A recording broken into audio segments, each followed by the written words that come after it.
The rain came down in sheets that night, turning the city streets into rivers of reflected neon light.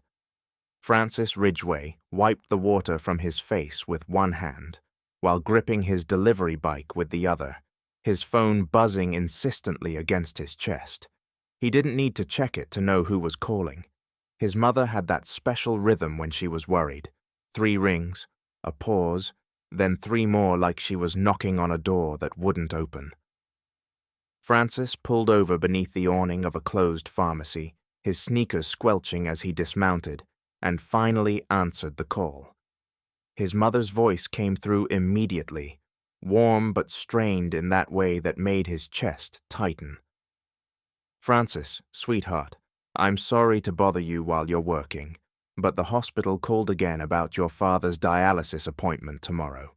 They need the payment up front this time, $3,000. And I've been looking at our account and I just don't see how we can make it work unless we skip the rent again. But then Mr. Patterson said he can't give us another extension, and I don't know what to do." Francis closed his eyes and let his head fall back against the brick wall behind him, the rough surface catching in his wet hair. $3,000. He'd been doing deliveries for 18 hours straight and had maybe $200 to show for it.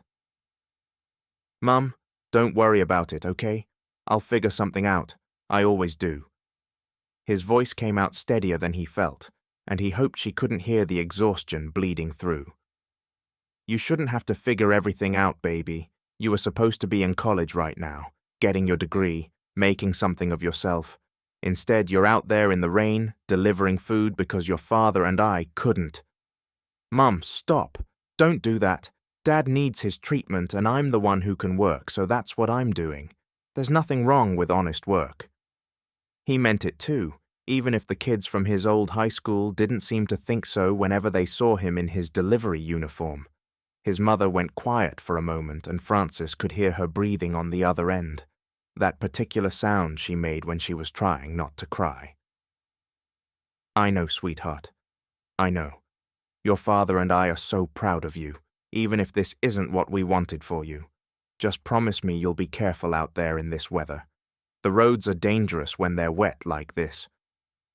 Francis promised he would be careful, told her he loved her, and ended the call before she could hear the crack in his voice.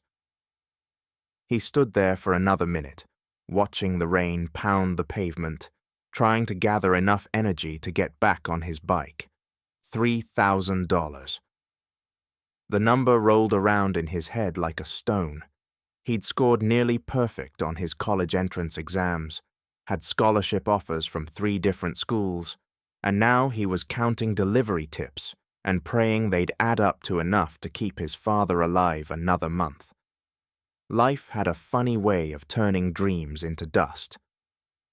Francis pushed off from the wall and swung his leg over the bike, his muscles screaming in protest. Just 2 more deliveries and he could call it a night, maybe catch a few hours of sleep in the storage room at the restaurant before the morning shift started. He couldn't afford rent anyway, not after sending everything home, so sleeping rough had become his new normal. The app on his phone pinged with the next address, and Francis started pedaling, his legs pumping mechanically as the rain soaked through his thin jacket. The streets were mostly empty at this hour, just the occasional taxi and the glow of late-night convenience stores, painting yellow squares on the wet asphalt.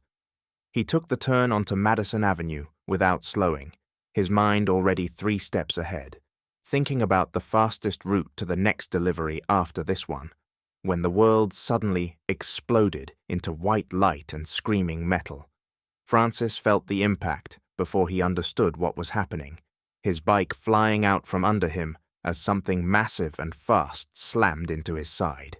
He hit the ground hard, his shoulder taking the brunt of it, and then he was rolling, the world spinning in a nauseating blur of headlights and sky and pavement. When he finally stopped moving, everything hurt, and his ears were ringing like church bells. Francis lay there on the wet street, trying to remember how to breathe, his delivery bag torn open beside him with someone's orange chicken scattered across the road. He heard a car door slam and then footsteps running toward him, expensive heels clicking against the asphalt in a rhythm that seemed too fast, too urgent. "Oh my God, are you okay? Can you hear me? I'm so sorry. You came out of nowhere and I didn't. See you until it was too late." The voice was female, sharp with panic, but also controlled in a way that suggested she was used to emergencies, and when Francis managed to tilt his head up, he saw her. She was crouched beside him in the rain, her dark hair plastered to her face, wearing a business suit that probably cost more than his entire year's earnings, and her eyes were wide with something that looked like genuine fear. She was beautiful in that untouchable way that made Francis think of marble statues and corporate boardrooms, all sharp angles and perfect skin, but right now she just looked scared. "I'm okay," Francis managed to say, even though his shoulder felt like it was on fire and his knee was doing something weird when he tried to move it. "Just give me a second." The woman pulled out her phone with shaking hands and started to dial, probably calling an ambulance, but Francis reached out and stopped her. "No, no ambulance. I can't afford it. I'm fine, really." She stared at him like he'd just spoken a foreign language. "You can't afford an ambulance? You just got hit by a car. You need to go to a hospital. And I need to eat next week, so let's call it even." Francis pushed himself up to sitting, biting back a groan as his shoulder protested. Everything still worked, more or less, which meant nothing was broken. He'd live. The woman sat back on her heels, studying him with an expression Francis couldn't quite read. Up close, he could see the fine lines around her eyes that spoke of sleepless nights and heavy responsibility, could see the way her jaw was set with determination, even as worry flickered across her features. This was someone who was used to being in control, used to fixing problems, and his refusal to let her help was clearly throwing her off balance. "At least let me give you money for the medical bills," she said, already reaching into her purse. "And for the damages. Your bike is ruined, and I'm assuming those were deliveries." She pulled out a wallet that looked like it was made of actual leather, not the fake stuff Francis was used to seeing, and started counting out bills. Francis watched her with a strange mix of pride and desperation warring in his chest. He needed the money, God knew he needed it, but there was something about accepting it that felt like admitting defeat. Still, $3,000 for his father's dialysis, and now his bike was destroyed, and he had no idea how he was going to work tomorrow. Pride was a luxury he couldn't afford. "Okay," he said quietly, and the woman pressed a stack of bills into his hand without counting them. It felt thick, substantial, probably more than she needed to give him. "And take this," she added, pulling out her business card and a second card from her wallet, this one plastic with her photo on it. "That's my ID and my phone number. If you need anything, if you have medical bills, or if something comes up later, call me. I mean it. This was my fault and I want to make it right." Francis looked down at the cards in his hand, rain already starting to blur the ink. The business card read, "Callie Monroe, CEO, Kaidi International Hotel," in elegant script, and the ID showed the same woman, though in the photo she looked even more severe. Her hair pulled back and her expression all business. Kaidi International.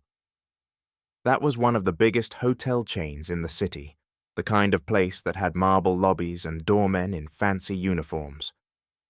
Francis had delivered food there once, and they'd made him use the service entrance. "You're a CEO," he said, not quite a question. Callie Monroe nodded, already standing and offering him a hand up. "Yes, and right now I'm a CEO who just hit someone with her car, so please, take the information and use it if you need to. I have to go. I'm late for a meeting, but I'm serious about making this right." She helped Francis to his feet, her grip surprisingly strong. And then she was walking back to her car, a sleek black sedan that probably cost more than Frances's parents' house. She paused at the driver's door and looked back at him one more time, something unreadable in her expression. "Be careful out there," she said, and then she was gone, her taillights disappearing into the rain. Frances stood there in the middle of the street, soaked to the bone, clutching a wad of cash and 2 pieces of plastic that felt like they were burning a hole in his palm. He counted the money quickly, his eyes widening when he realized she'd given him $2,000. $2,000. It wasn't quite enough for his father's treatment, but it was close, closer than he'd been an hour ago. He looked down at the ID card again, at Callie Monroe's serious face staring back at him, and something twisted in his chest. She'd been genuinely worried about him, genuinely sorry, and she'd given him her personal information without a second thought. Rich people usually treated delivery drivers like they were invisible, but she'd seen him. Frances tucked the cards and money into his jacket pocket and looked around for his bike. It was a mangled mess of metal and rubber, completely unsalvageable, which meant he was officially out of a job until he could afford a new one. He gathered up what was left of his delivery bag and started walking, his knee throbbing with each step.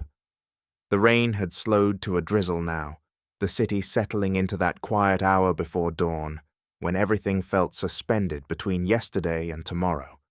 Frances had no idea where he was going, just knew he couldn't stop moving, because if he stopped, he might not start again. His phone buzzed with angry messages from his delivery app, notifications that he'd missed his deliveries, that his rating was dropping, that he needed to respond immediately. Frances turned off the phone and kept walking. Tomorrow he'd figure out what to do about work, about his father's treatment, about the fact that he was now homeless and jobless with a busted knee and a shoulder that felt like someone had driven a spike through it. Tonight he just needed to survive until morning. He found himself heading toward the old industrial district where his friend Talon lived, the kind of neighborhood where rent was cheap because nobody asked questions. Talon Shepherd had been taking care of Frances since high school, in that rough older brother way that involved more threats than actual affection, but Frances knew he could count on him. If anyone would let him crash on a couch without making him feel like charity, it was Talon. The warehouse where Talon kept his apartment was a squat brick building, wedged between a closed factory and a scrapyard, the kind of place that looked abandoned until you knew where to look. Frances climbed the exterior stairs slowly, each step sending jolts of pain through his knee, and knocked on the metal door at the top. There was a long pause, then the sound of multiple locks being undone, and then Talon was standing there in sweatpants and a tank top, his tattooed arms crossed over his chest, and his expression caught between annoyed and concerned. "Frances, what the hell happened to you? You look like you got hit by a truck." "Car, actually," Frances said, and then he laughed because it was either that or cry. "Can I come in? I kind of don't have anywhere else to go." Talon's expression shifted immediately, all the annoyance dropping away as he stepped aside and pulled Frances into the apartment. "Get in here, man. Jesus, you're bleeding." Frances looked down and realized Talon was right. His jeans were torn at the knee, and blood was seeping through the denim, mixing with the rainwater. He hadn't even felt it. Talon steered him toward the couch and disappeared into the bathroom, returning with a first aid kit that had seen better days. "Start talking. What happened and who do I need to hurt?" Frances told him everything while Talon cleaned the road rash on his knee with hands that were surprisingly gentle for someone who looked like he could break bones for fun. He told him about the accident, about Callie Monroe and her guilt money, about his destroyed bike and his father's dialysis, and the fact that he was pretty sure he'd just lost his job. Talon listened without interrupting, his jaw getting tighter with each detail. When Frances finally ran out of words, Talon sat back and fixed him with a look that was equal parts fury and determination. Okay, first of all, you're staying here. I've got a roommate situation set up in the second bedroom, some kid who's doing an internship, but there's space. Second, we're getting you a new bike. Don't argue. I know a guy who owes me a favor. And third, you're going to call that CEO lady and get yourself checked out at a real hospital because I can see you favoring that shoulder, and I'm not watching you mess yourself up permanently because you're too stubborn to accept help. Talon, I can't. You can and you will.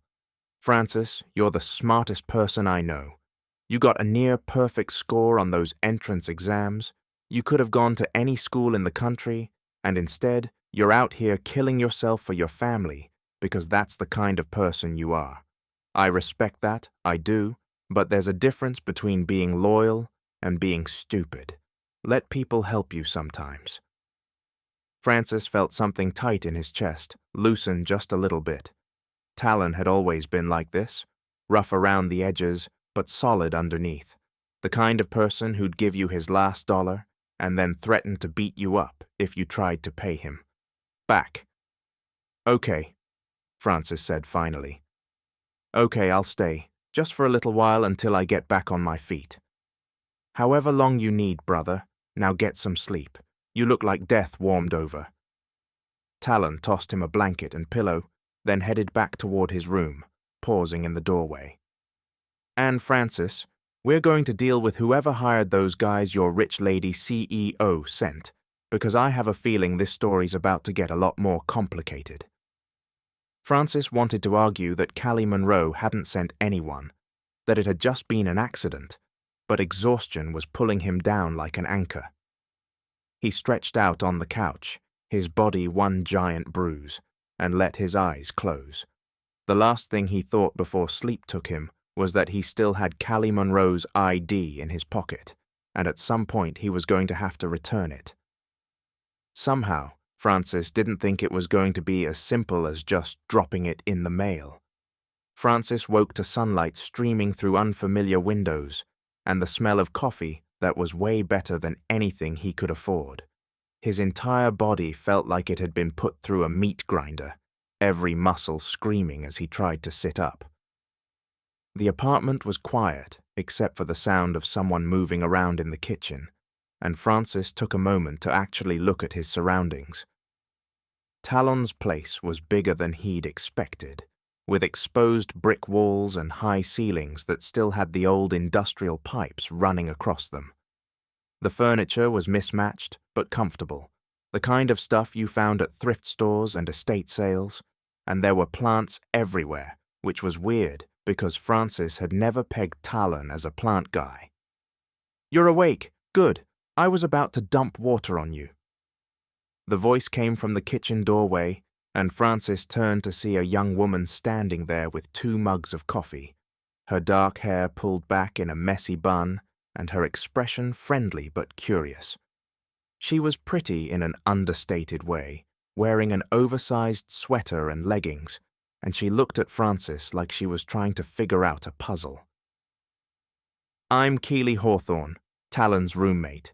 He told me about your situation and said you'd be staying in my room for a while, which is fine, because I basically live at the office anyway during internship season. I brought you coffee because you look like you need it more than I do." Francis accepted the mug gratefully, wrapping his hands around the warmth. "Thank you, and I'm sorry for taking your room. I can sleep on the couch. Really, you don't have to—" "Oh, stop. Talon already lectured me about making you feel welcome. And honestly, I'm just glad to have someone else here who seems normal. Talon's great, but he has weird friends who show up at 3 in the morning sometimes." Keely sat down in the armchair across from him, tucking her feet under her, and studied Francis over the rim of her mug. "So, you're the genius delivery guy. Talon says you could have gone to Harvard, but you're working yourself to death to pay for your dad's medical bills. That's really noble, but also kind of stupid, no offense." Francis laughed, despite himself. "None taken. I get that a lot." They talked for a while, easy conversation that felt natural, despite having just met. and Francis learned that Keely was doing an internship at some big marketing firm downtown, that she was studying business and media, and that she had a tendency to say exactly what she was thinking without filter. It was refreshing after so many people who treated him like he was either invisible or pitiable. Talon emerged from his room eventually, already dressed and looking like he was ready to break someone's face. "Good, you're both awake. Francis, we need to talk about returning that CEO's ID. I did some research on Callie Monroe, and she's kind of a big deal. Runs Kaidi International Hotel, family business, currently in some kind of power struggle with the board. Probably has people looking for that ID." Francis pulled the cards out of his jacket pocket, the plastic and paper both wrinkled from the rain but still readable. Callie Monroe stared up at him from the ID photo, all business and control. "I should just call her and arrange to drop it off." "Or," Talon said slowly, that dangerous glint in his eye that meant he was planning something. "You could use this as an opportunity. She said to call if you needed anything, right? Well, you need a lot. New bike, medical bills, probably some compensation for losing work. Don't let rich people off easy, Francis. They can afford it." Francis shook his head. "She already gave me $2,000, Talon. I'm not going to shake her down for more." "I'm not saying shake her down. I'm saying get what you deserve. But fine, do it your way. Call her." Francis dialed the number on the business card, his heart beating faster than it should. The phone rang 3 times before a crisp female voice answered. "Callie Monroe speaking." "Hi, this is Francis Ridgway. You hit me with your car last night. I have your ID and I wanted to return it." There was a pause on the other end, and Francis could hear papers shuffling. "Francis, yes, of course. Are you all right? Did you go to the hospital?" "I'm fine, really. I just wanted to know how to get your ID back to you." "I'll send someone to pick it up. Where are you?" Francis gave her Talon's address, and Callie promised to have someone there within the hour. When Francis hung up, Talon was shaking his head. "You're too nice, you know that? She's going to send some assistant and you'll never see her again, and you'll still be broke with a busted bike." "Maybe that's how it should be. She doesn't owe me anything more than she already gave." But Francis couldn't shake the feeling that Talon was right, that he'd just let an opportunity slip through his fingers. An hour later, there was a knock on the door that sounded more like someone trying to break it down. Talon answered it, and immediately his entire posture changed, going tense and aggressive. "Can I help you?" The voice that answered was young, male, and dripping with entitlement. "Yeah, I'm here to pick up something that belongs to my sister. Some delivery guy stole her ID last night and we want it back." Francis recognized the tone, had heard it 1,000 times from rich kids who thought the world owed them everything. He stood up from the couch, ignoring the protest from his knee, and walked to the door. Standing in the hallway was a young man who looked like he'd stepped out of a country club catalog, all designer clothes and perfectly styled hair, with 2 other guys flanking him who were clearly there for muscle. The young man's eyes locked onto Francis, and his expression went cold. You're the one who's been harassing my sister, aren't you? Trying to extort money from her after throwing yourself in front of her car?" Francis felt his temper flare. "I didn't throw myself anywhere. She hit me while I was working and she gave me her information. I'm trying to return her ID, that's all." "Sure you are, and I bet you've been calling her too, asking for more money, thinking you can take advantage because she felt guilty. Well, guess what? That ends now." The guy gestured to his muscle, and they moved forward, and Francis realized with dawning horror that this wasn't just about picking up an ID. They were going to hurt him. Talon stepped between them immediately, his presence suddenly seeming twice as large. "You really want to do this? Because I promise you, it won't end the way you think it will." But there were 3 of them, and they apparently didn't care about threats. The first punch came fast, aimed at Francis's face, and he barely managed to dodge it before Talon was moving, his fists flying with the kind of precision that spoke of serious training. The hallway erupted into chaos, bodies slamming against walls, someone's elbow catching Francis in his already injured shoulder and sending white-hot pain shooting through his arm. Francis fought back as best he could, years of scraping by on the streets having taught him how to take a hit and keep moving, but he was already hurt, and these guys were fresh. He felt blood in his mouth, felt his ribs crack under someone's kick, and then suddenly Keely was there, screaming at everyone to stop, her phone held up like a weapon.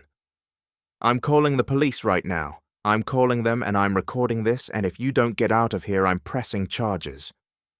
The threat of police seemed to register because the muscle guys backed off immediately, but the rich kid wasn't done.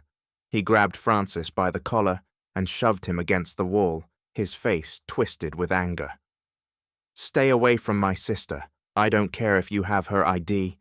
I don't care if she feels sorry for you, you're nothing. You're a delivery rat, and if I ever see you near her again, I'll make sure you regret it. Understand?" Then he threw Francis to the ground, snatched the ID from where it had fallen out of Francis's pocket, and stormed out with his guys following behind. The door slammed shut, and the apartment fell silent except for everyone's heavy breathing. Francis lay on the floor, pain radiating from what felt like every part of his body, and tried to process what had just happened. Talon knelt beside him, his knuckles bloody, and his expression murderous. "That's it. We're not letting this go. I don't care who that kid's sister is. Nobody gets to do this to you." Keely was already pulling up something on her phone, her fingers flying across the screen. "I got most of it on video, and I found out who that was. Benson Carlisle, Callie Monroe's younger brother. There's tons of stuff about him online. He's kind of known for being a troublemaker." Francis closed his eyes and laughed bitterly. Of course Callie Monroe's brother would assume the worst, would think Francis was some kind of scammer. That's what rich people always thought about people like him. Talon helped Francis up and practically carried him to the couch, then disappeared into his room and came back with his phone pressed to his ear. "Yeah, I need you to track down some rich kids for me, Benson Carlisle and his crew. No, I'm not going to do anything crazy. I just want to have a conversation about respect." He paused, listening. "Yeah, the same Carlisle family that owns half the hotels in the city. Meet me at the usual place in an hour." When Talon hung up, Francis grabbed his arm. "Don't, it's not worth it. I'm fine and I don't have the ID anymore, so there's no reason to—" "There's every reason. They came into my house and beat you up because they assumed you were trash. That's not okay, Francis. You might be willing to let rich people walk all over you, but I'm not." Francis wanted to argue, but his body was screaming at him, and his head was pounding, and honestly, part of him wanted to see Benson Carlisle's face when Talon and his friends showed up. Maybe that made him a bad person, but he was tired of being everyone's punching bag. Keely brought ice and bandages and helped Francis clean up, while Talon made more calls.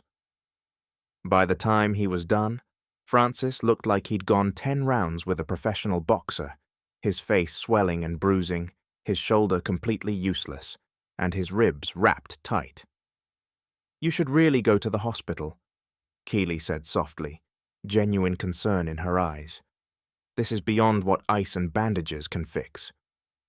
"Can't afford it," Francis said automatically, and Keely's expression went sad. "That's really messed up, you know that? That you got hurt twice in 24 hours, and both times you can't get proper help because of money." She pulled out her phone and started typing. "I'm writing you an IOU. When I finish my internship and get hired, I'm paying you back for whatever you spend on me while you're here. Rent, food, utilities, everything. Deal?" Francis looked at the note she'd typed up. Official, and serious, despite being on a phone screen, and felt something warm bloom in his chest. Deal. Talon came back dressed in black, looking every inch the street fighter he used to be. I'm going to go have that conversation. You two stay here and keep the door locked. Francis, if anything feels wrong, like really wrong, forget about money and call an ambulance. I mean it. Then he was gone and the apartment felt too quiet. Francis lay on the couch, trying to find a position that didn't hurt, while Keely puttered around making soup. She brought him a bowl eventually and sat with him while he ate, not saying anything, just being there. It was nice, having someone care without making a big deal about it. Several hours later, Talon returned with news. He'd found Benson Carlyle and his friends at some upscale bar downtown, and he'd made it very clear that touching Francis again would be a mistake. There had been some pushing, some threats, but no real fight because Talon had brought enough backup to make it clear he was serious. What Talon hadn't expected was for Callie Monroe herself to show up. Apparently, someone had called her about the confrontation, and she'd come down personally to see what was happening. According to Talon, she'd been furious when she found out what Benson had done, had actually slapped her brother in front of everyone, and demanded to know where Francis was. She wants to see you, Talon said, and Francis felt his stomach drop. She's downstairs right now. I told her you were pretty beat up and might not want visitors, but she insisted, says she needs to apologize and make this right. Francis looked down at himself, at the bruises and bandages, and the soup stains on the borrowed shirt he was wearing. This was not how he wanted Callie Monroe to see him, but he also wasn't going to hide like he'd done something wrong. Send her up. Talon nodded and went back downstairs, and a minute later there was a soft knock on the door. Keely opened it and Callie Monroe walked in, still in her business suit, but looking somehow softer than she had in the rain. Her eyes found Francis immediately, and her expression crumbled into something that looked like genuine horror. Oh my God, Francis, I am so sorry. I had no idea Benson would do something like this. I swear, I just told him I'd hit someone and that they were returning my ID. I didn't think he'd... She stopped, pressing her hand to her mouth. This is my fault. All of it. Francis shook his head, then regretted it when the room spun. It's not your fault. Your brother made his own choices. Choices I enabled by not keeping him in check. He's always been impulsive, but this is beyond anything I expected. Callie moved closer, kneeling down so she was at eye level with Francis. Please, let me make this right. Medical bills, lost wages, anything you need. I'll take care of it. There was that offer again, money to fix everything. Francis looked at her, really looked at her, and saw the guilt eating her alive. She wasn't offering because she thought he was trying to scam her. She was offering because she genuinely felt responsible. That changed things. I don't want your money, Francis said slowly, watching her eyes widen. I want a job. You said your company was having issues and you couldn't promise anything, but I'm smart and I'm a hard worker and I need steady income more than I need a payout. Give me a chance to prove myself. Callie studied him for a long moment, and Francis could practically see her brain working, weighing options and calculating risks. Finally, she nodded. Okay, but not just a job.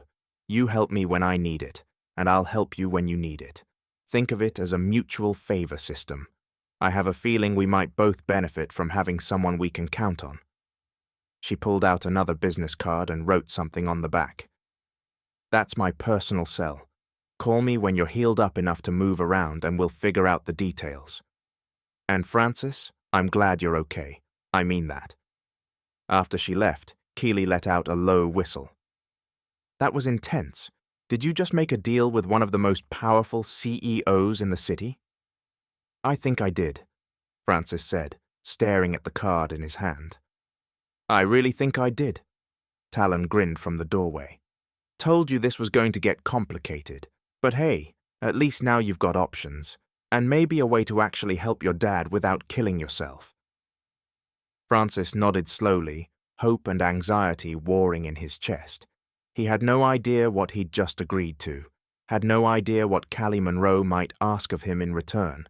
But for the first time in months, he felt like maybe things might actually work out. Of course, that was before everything really fell apart. 2 weeks passed in a blur of healing and waiting. Francis's ribs stopped screaming every time he breathed. The bruises faded from purple to yellow, and his shoulder regained most of its mobility. Keely turned out to be the best roommate he'd ever had, always making sure he ate and took his pain medication, never making him feel like a burden. Talon went back to whatever mysterious business he conducted, but Francis noticed he was around more often, keeping an eye on things.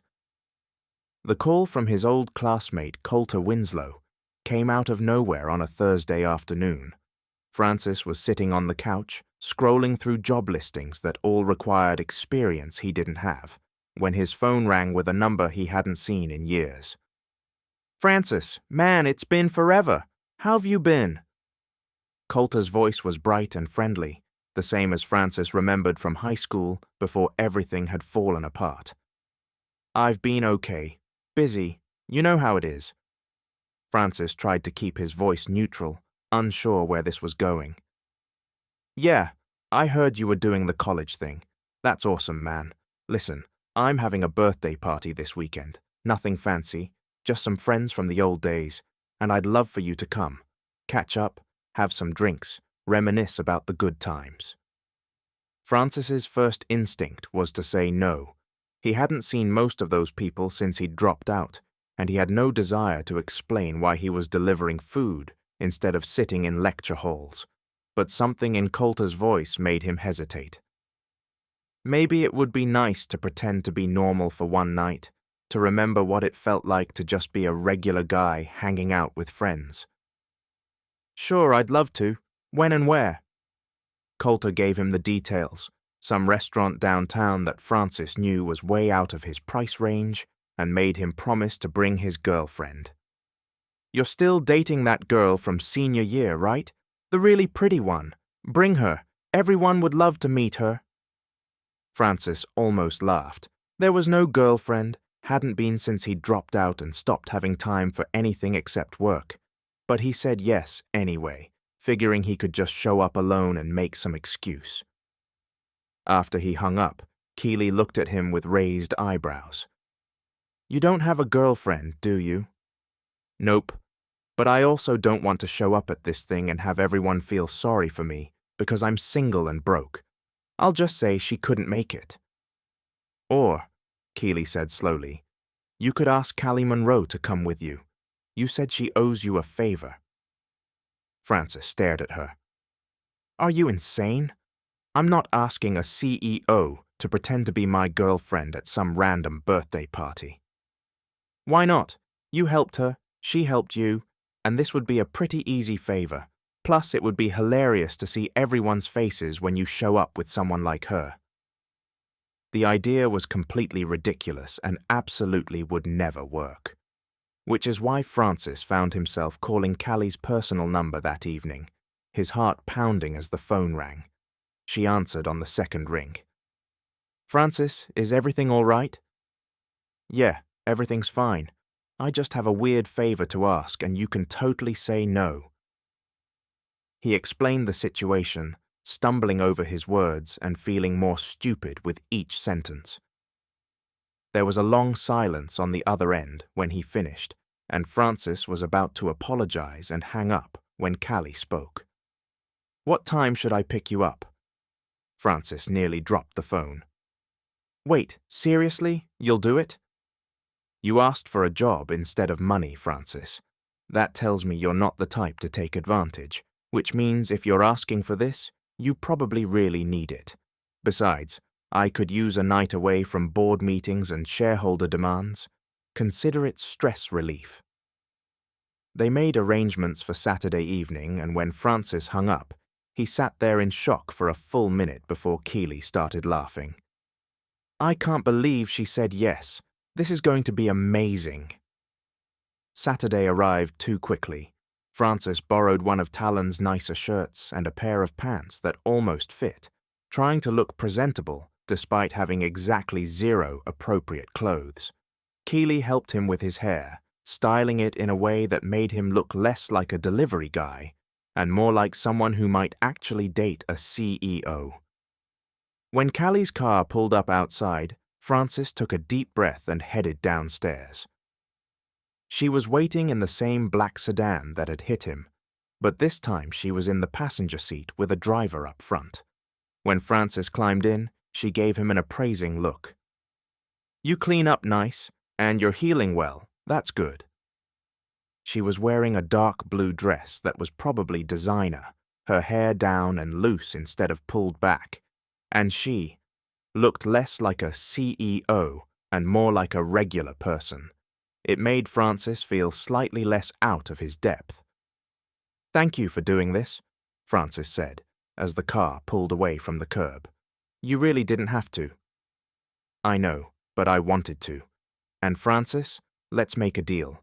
Tonight we're just 2 people at a party, not CEO and delivery guy, not someone who owes someone else a favor. Just Francis and Callie. Can we do that? Francis nodded, feeling some of the tension ease out of his shoulders. Yeah, I'd like that. They talked during the drive, easy conversation about nothing important, and Francis found himself actually enjoying it. Callie was funny when she wasn't being all business, had a dry sense of humor that caught him off guard and made him laugh. By the time they arrived at the restaurant, Francis almost felt like this might actually work. The party was already in full swing when they walked in, people clustered around tables with drinks in hand and music playing in the background. Francis spotted Coulter immediately and waved, starting to head over, when he heard someone call his name. Francis, oh my God, is that really you? He turned to see Saffron Tate, a girl he'd known from advanced placement classes, her expression a mixture of surprise and something that looked like pity. We heard you dropped out. Are you doing okay? Before Francis could answer, her boyfriend appeared at her side, looking Francis up and down with barely concealed judgment. Dropped out? Damn, man, that's rough. What are you doing now? I'm working, Francis said carefully, very aware of Callie beside him. Doing deliveries, helping my family, the usual. Deliveries? Saffron's boyfriend laughed. Like pizza, that's what happens when you don't finish school, I guess. Should have stuck it out, man. Francis felt his jaw tighten, but before he could respond, Callie's hand slipped into his and squeezed gently. The gesture was small, but it steadied him. Actually, Callie said smoothly, her voice pleasant but with an edge underneath. Francis is between opportunities right now. He's considering several different paths and taking time to explore his options. More people were gathering now, drawn by the conversation, and Francis recognized faces from his past. Nomi Sterling, who'd always been competitive with him in class. Darby Collins, who'd cheated off his tests and never gotten caught. And there, standing near the back with a smug expression, was Twyla Madison, Coulter's girlfriend. Francis, you made it! Coulter pushed through the crowd and pulled Francis into a hug, genuine warmth in his voice. And you brought a date. This must be the girlfriend I've heard so much about. Francis started to introduce Callie, but Twyla cut him off, her voice dripping with false sweetness. Oh, wait, you're that CEO who was in the news last month. Callie Monroe, right? From Kaidi International. She looked between Callie and Francis with obvious confusion. How do you two know each other? We're dating, Callie said simply, and the room went quiet. Francis could see the disbelief on every face, could practically hear them thinking there was no way a CEO would date a delivery guy. Twyla laughed, sharp and mean. Dating? Really? Francis, you don't have to lie to impress us. We all know you're just doing deliveries now. There's no shame in that. There's no shame in honest work, Francis said, his voice harder than he intended. I'm helping my family because my father is sick and needs treatment. I made a choice to put them first. Sure, but that's not your responsibility, Twyla said, waving her hand dismissively. Your parents' problems shouldn't derail your whole life. You could have stayed in school, gotten loans, done something smart instead of throwing everything away to play hero. Francis felt something cold settle in his stomach. This was exactly why he hadn't wanted to come, why he'd known this would be a mistake. These people didn't understand, and they never would. They thought family was something you could just walk away from when it became inconvenient. But then Callie stepped forward, and her entire demeanor changed. The pleasant mask dropped, and what replaced it was pure ice.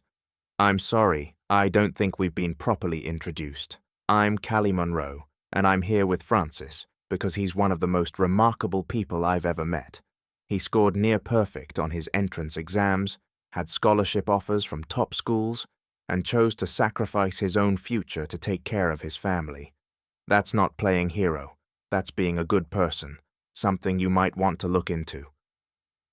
The room went dead silent. Twyla's face flushed red, and she opened her mouth to respond. But Callie wasn't done. And as for his current work, Francis is actually in the process of transitioning to a position at C0nd0ms International. I've offered him several opportunities because, unlike most people, I recognize talent when I see it. So maybe instead of judging someone for making hard choices, you could try having a little compassion. She turned to Francis, her expression softening. Want to get out of here? I know a much better place for dinner. Francis nodded, not trusting himself to speak. They walked out together, leaving shocked silence behind them, and Francis didn't breathe properly until they were back in the car. Then he started laughing, partly from relief and partly from the sheer absurdity of what had just happened. I can't believe you did that. You just destroyed them. Callie smiled, settling back in her seat. They deserved it, and I meant what I said, Francis. You are remarkable. Don't let people who've never had to struggle make you feel bad about doing what's right. They ended up at a small diner on the edge of the city, the kind of place with vinyl booths and unlimited coffee, and they talked for hours. Callie told him about her father, who'd built C0nd0ms from nothing and then died suddenly, leaving her to fight off vultures who wanted to tear it apart. She told him about the pressure from the board, about the Zhang family, who thought they could force her into a merger through marriage, about how lonely it was at the top, when everyone saw you as either a threat or an opportunity. Francis told her about his parents, about growing up poor but loved, about the day he'd gotten his test scores and thought his whole life was about to change. He told her about the phone call that his father was sick, about the impossible choice between his future and his family, about how he didn't regret it, but sometimes he wondered what might have been. By the time they left the diner, it was past midnight, and Francis felt like he'd known Callie for years, instead of weeks. When the car dropped him off at Talon's place, Callie caught his hand before he could get out. Francis, I meant what I said about the job. When you're ready, call me. But also, if you ever need someone to talk to, someone who gets it, I'm here. Not as a CEO or someone who owes you something, as a friend. Francis squeezed her hand gently. Thank you, Callie, for everything. Tonight was supposed to be terrible, but you made it good. Anytime. Now go get some rest.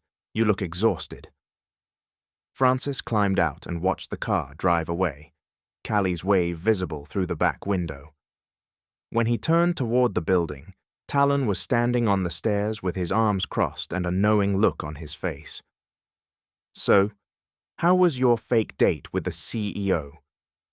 Complicated, Francis admitted, climbing the stairs slowly. Really, really complicated. Good, Talon said, clapping him on the shoulder. Complicated means interesting, and you could use some interesting in your life. Francis couldn't argue with that. The next call from Callie came 3 days later, early in the morning when Francis was helping Keely make breakfast. His phone buzzed with her personal number, and he answered immediately, wondering what favor she might need now. Francis, I need you to come to Kaidi today. Can you make it by noon? There was tension in her voice, the kind that meant business rather than friendship. Yeah, I can do that. Is everything okay? I'll explain when you get here. Just ask for me at the front desk, and they'll send you up. She hung up before Francis could ask more questions, leaving him staring at his phone with growing concern. Keely noticed his expression and raised an eyebrow. CEO emergency? I think so. She wants me at the hotel today. Francis looked down at his borrowed clothes, suddenly very aware that he didn't own anything appropriate for visiting a place like Kaidi. I don't suppose you know where I can get a decent shirt on short notice. Keely disappeared into her room and came back with a button-down that was slightly too big, but looked professional enough.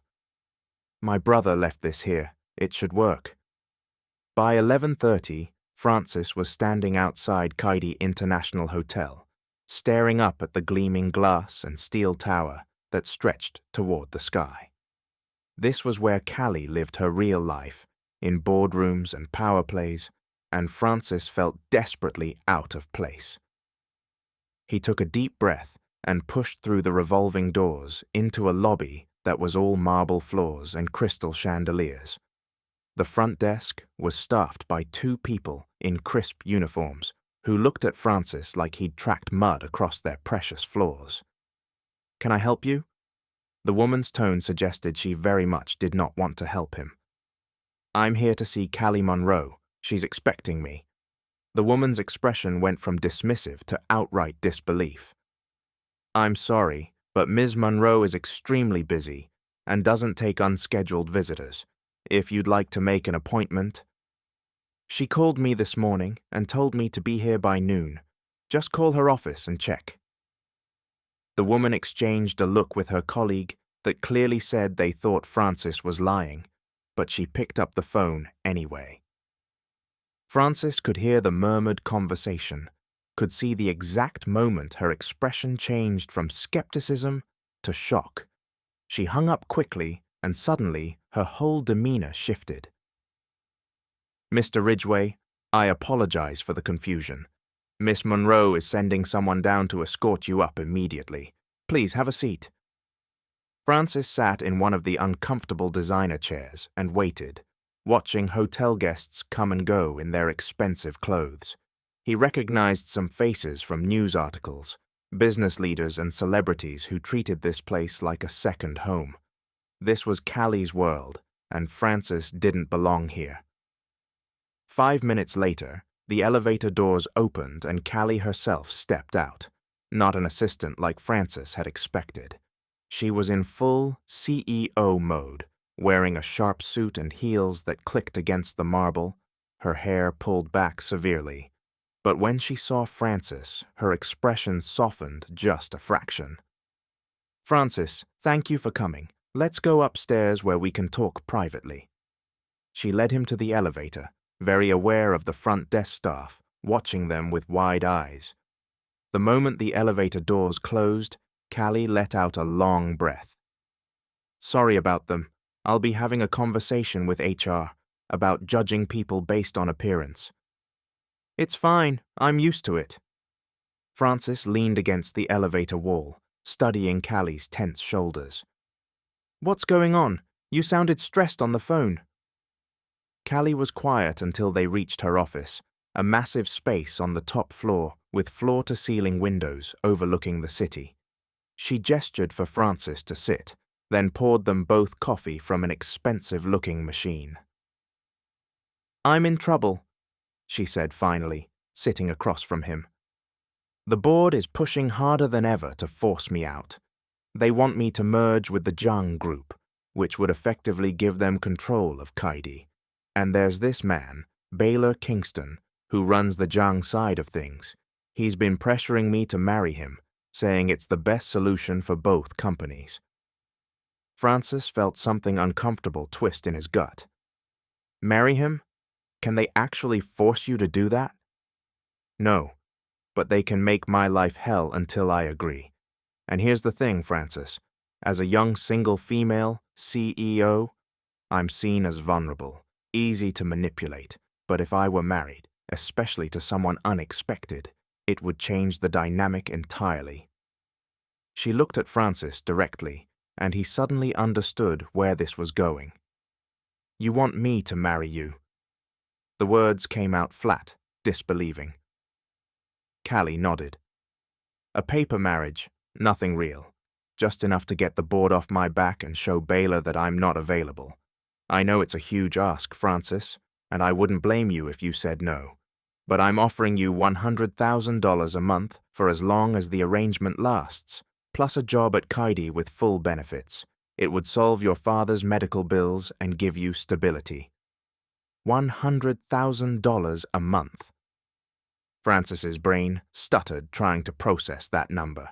That was more money than he'd ever imagined having, more than enough to save his father and give his family a real life again. But marriage, even a fake one, felt enormous. What would I have to do? Come when I call you, play the part of devoted husband at public events, and quit the delivery job because it would raise too many questions. In exchange, you'd have financial security and my protection. We'd have rules, of course, no physical relationship, separate lives when we're not in public, and either of us can end it with 30 days' notice.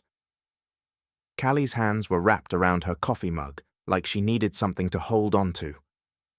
I know this is crazy, Francis. Trust me, I know. But I'm desperate and you're the only person I trust to actually keep their word. Francis thought about his father, about the dialysis appointments they kept having to delay because money was tight. He thought about his mother's voice on the phone, tired and worried. He thought about Keely's IOU and Talon's couch, and the fact that he was 20 years old and homeless. Okay, he heard himself say. I'll do it. Callie's eyes widened. Really? Just like that? Just like that. But I have conditions too. I want the job to be something real, not just charity. Give me actual work and let me prove myself. And I want it in writing that I can end this whenever I need to. No penalties. Done. Callie pulled out her phone and started typing. I'll have contracts drawn up by tomorrow. In the meantime, we should probably get the marriage license. There's a clerk's office downtown that can expedite things if we pay extra. They spent the rest of the afternoon handling logistics, and by evening, Francis found himself standing in a bland government office, signing papers that made Callie Monroe legally his wife. It felt surreal, like he was watching someone else's life happen. Callie signed her name with quick, efficient strokes, and just like that, it was done. Congratulations, Mr. and Mrs. Monroe Ridgway, the clerk said, handing them the certificate, although you'll need to decide whose name you're actually taking. I'll keep mine, Callie said quickly, for business reasons. Works for me.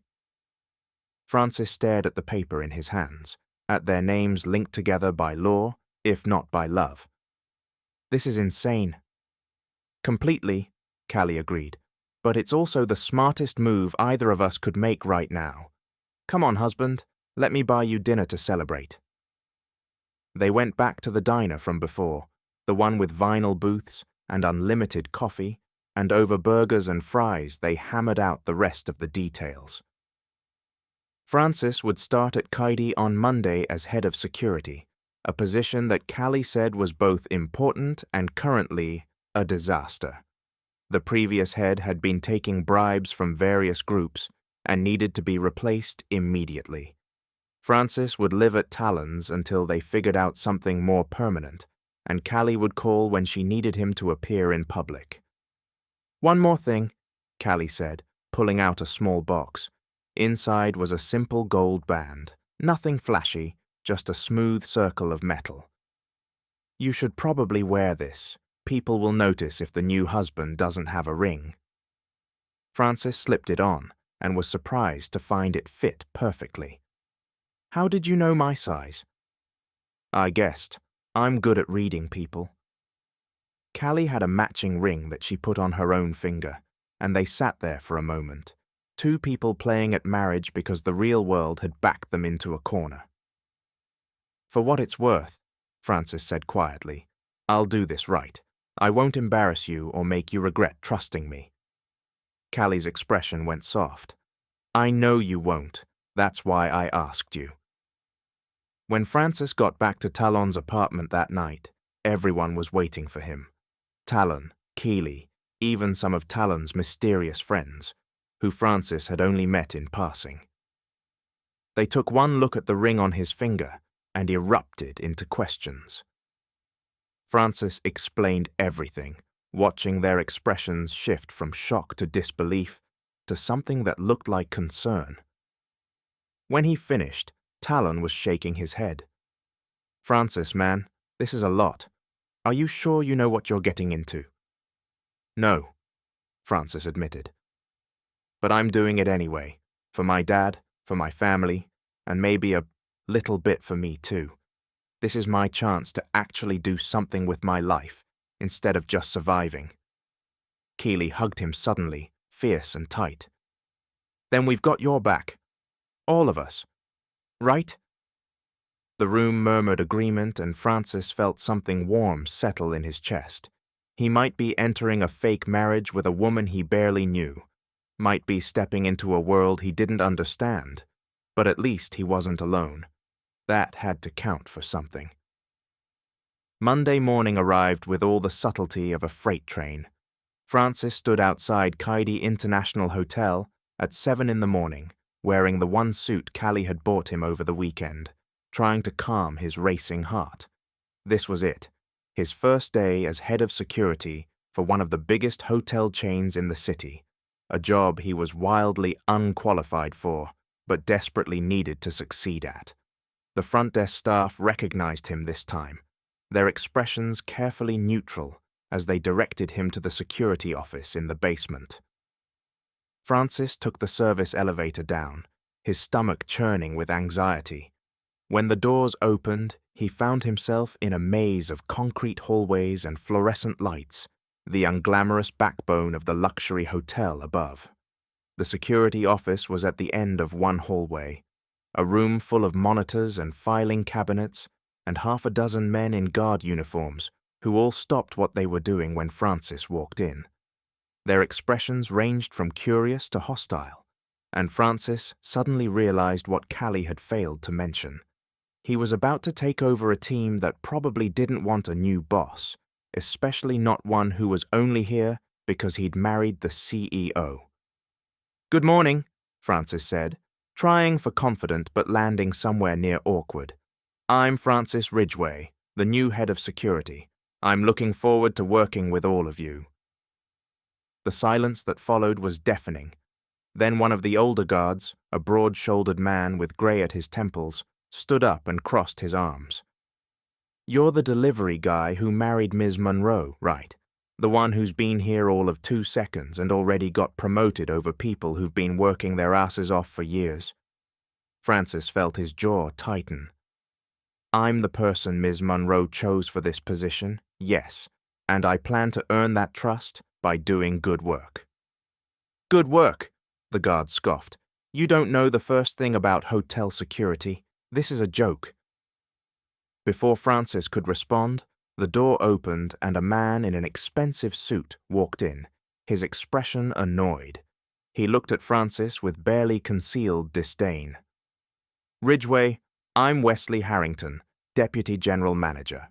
We need to have a conversation about expectations and chain of command." Wesley gestured for Francis to follow him to a side office, and the moment the door closed, his fake politeness dropped. "Let's be clear about something. I don't care who you married or what kind of arrangement you have with Ms. Monroe. You're not qualified for this job, and everyone knows it. I'm going to be watching you very carefully, and the moment you step out of line, I'll have you removed. Understand? Francis met his gaze steadily. I understand that you're threatened by change, but I'm here to do a job, not to play politics. So how about we both focus on what's best for Kaidi instead of whatever personal issues you're dealing with? Wesley's face flushed with anger. Personal issues? You little… Is there a problem here? Callie's voice cut through the tension like a knife. She stood in the doorway, perfectly composed, but her eyes were ice cold. Wesley, I thought I made it clear that Francis has my full support. Or do we need to have another conversation about insubordination? Wesley's expression shifted immediately to something unctuous and false. Of course not, Miss Monroe. I was just making sure Francis understands the protocols. I'm sure you were. Now, if you'll excuse us, I need to brief my husband on his actual responsibilities. Callie's emphasis on the word husband made Wesley flinch, and he left quickly, his face still red. When they were alone, Callie turned to Francis with a sigh. I should have warned you about Wesley. He's loyal to the Zhang faction, and he's going to make your life difficult. I can handle difficult, Francis said, though his heart was still racing. What I can't handle is not knowing what I'm supposed to do. Callie, I meant what I said about wanting real work, but I don't actually know how to run a security team. Callie smiled slightly. That's why I'm here. Come on, let me show you what your predecessor was doing wrong and what you're going to fix. They spent the next several hours going through files and schedules, and Francis was shocked by what he found. The previous head of security had been systematically taking bribes to ignore certain incidents, had been scheduling guards in ways that left huge gaps in coverage, and had been running what looked like a side business using hotel resources. It was a mess, and fixing it was going to make Francis a lot of enemies. Why did you really put me in this position? Francis asked as they reviewed another suspicious expense report. Because I needed someone I could trust completely, Callie said simply. Everyone else on staff has loyalties that are divided or bought. You're here because of our agreement, which means you don't owe anyone else anything. That makes you the only person I can count on to actually do what's right.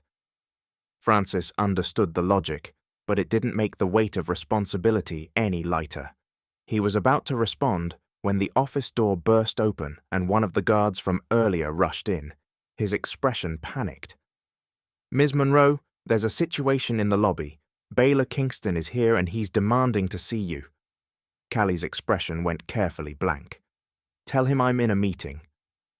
He said if you don't come down, he'll make a scene. There are already guests watching. Francis saw Callie's hands clench into fists, saw the way her shoulders went rigid with tension. This was the man who'd been pressuring her to marry him, who represented everything wrong with the board situation. I'll come with you, Francis said quietly. Callie looked at him for a long moment, then nodded. They took the elevator up to the lobby together, and Francis could feel the tension rolling off her in waves.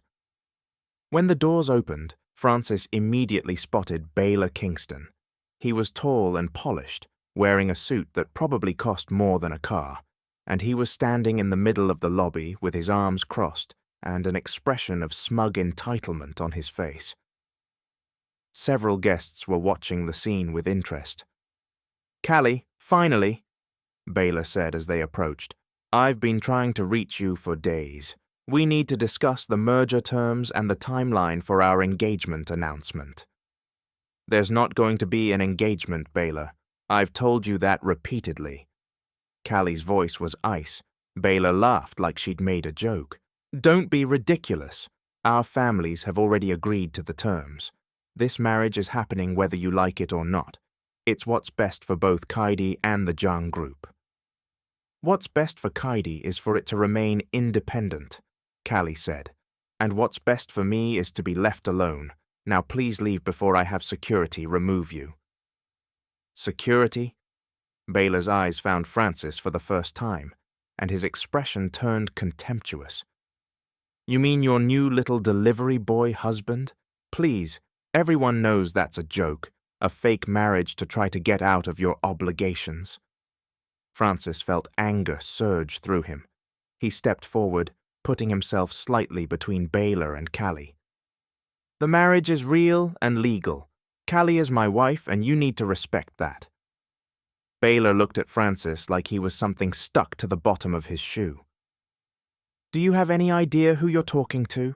I could destroy you with one phone call. I could have you thrown out of this hotel, blacklisted from every job in the city, and make your life so miserable you'll wish you'd never been born." "Try it," Francis said quietly. "Because I'm not going anywhere, and neither is Callie." For a moment, Baylor looked genuinely surprised, like he couldn't believe someone was actually standing up to him. Then his expression twisted into something ugly. "Fine, if that's how you want to play it, but don't say I didn't warn you. The Zhang family doesn't lose Callie, and when we take over Kaidi, your little husband is going to be the first thing I get rid of." He turned and walked out, leaving shocked silence in his wake. Callie was trembling slightly, and Francis realized she'd been holding herself together by sheer force of will. "Let's go back upstairs," he said softly, and Callie nodded. Back in the security office, Callie sat down heavily in Francis's chair and put her head in her hands. "That was a disaster. Now he's going to push even harder." "Let him push. We'll push back."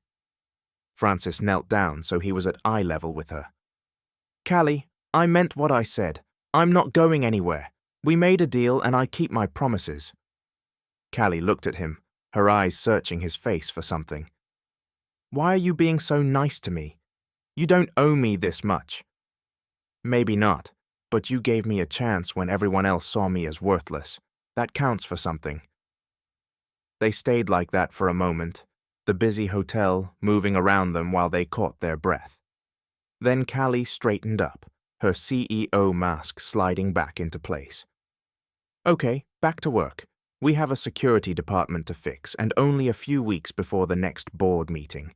Let's make sure you're ready." Francis spent the rest of the day meeting with guards, reviewing protocols, and trying to understand the complex web of relationships and responsibilities that made up hotel security. By the time evening came, his head was spinning with information, and his feet hurt from walking the property. When he finally made it back to Talon's place, he collapsed on the couch and didn't move for 20 minutes. Keeley found him there and laughed. "Rough first day?" "You have no idea." Francis accepted the beer she handed him and took a long drink. "I think I made about 50 enemies and solved 0 problems. This job is impossible." "Good thing you're smart enough to figure it out then." Keeley sat beside him, tucking her feet under her. "Talon told me about the confrontation in the lobby. Sounds like this Baylor guy is a real piece of work. He's terrifying, and he hates me, which means I need to watch my back." Francis closed his eyes, exhaustion pulling at him. "I keep wondering what I've gotten myself into." "Something important," Keeley said firmly. "You're helping someone who needs it, and you're giving your family a better life. That's not nothing, Francis." Francis wanted to believe that, wanted to think he was doing the right thing. But the memory of Baylor's face, the casual cruelty in his voice, made Francis think this was only the beginning of something much worse. The next few weeks passed in a blur of 18-hour days and constant crisis management. Francis threw himself into fixing the security department, identifying corrupt guards, implementing new protocols, and slowly, painfully, earning the respect of his team. It helped that he wasn't afraid to do the grunt work, that he pulled night shifts and helped with actual security details instead of just sitting in an office giving orders. The guards started to warm up to him, especially after Francis implemented a new bonus system that rewarded good performance. and offered clear paths for promotion. He'd learned from Talon that people worked harder when they saw a future worth fighting for, and Francis applied that lesson ruthlessly. Within 2 weeks, productivity was up, incidents were down, and even the guards who'd been hostile at first started coming to Francis with problems instead of complaints. Wesley Harrington watched all of this with barely concealed fury. He tried multiple times to undermine Francis, spreading rumors that Francis was sleeping his way to power, that he was incompetent, that he didn't deserve his position. But Francis had Callie's protection, and increasingly, the loyalty of his own team. It was hard to claim someone was useless when they were clearly getting results. Callie was impressed, Francis could tell, even if she didn't say it outright. She started consulting with him on other matters, asking his opinion on staffing decisions and security concerns beyond his official duties. Their fake marriage started to develop a rhythm. Public appearances at hotel events where they played the devoted couple, private conversations where they were honest about the stress they were both under.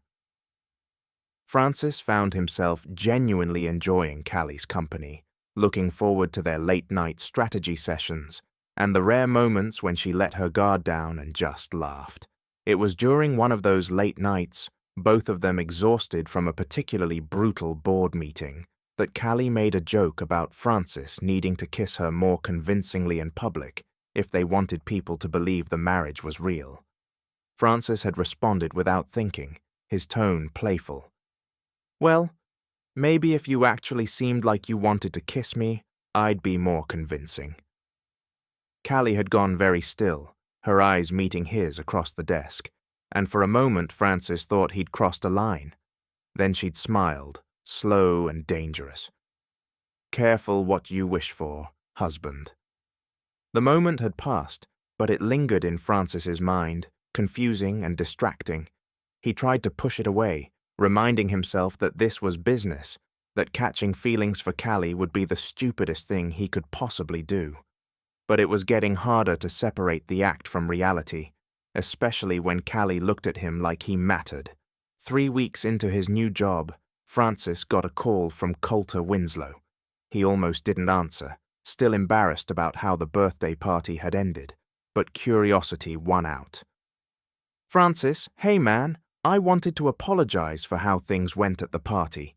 Twyla was way out of line and I should have shut that down sooner."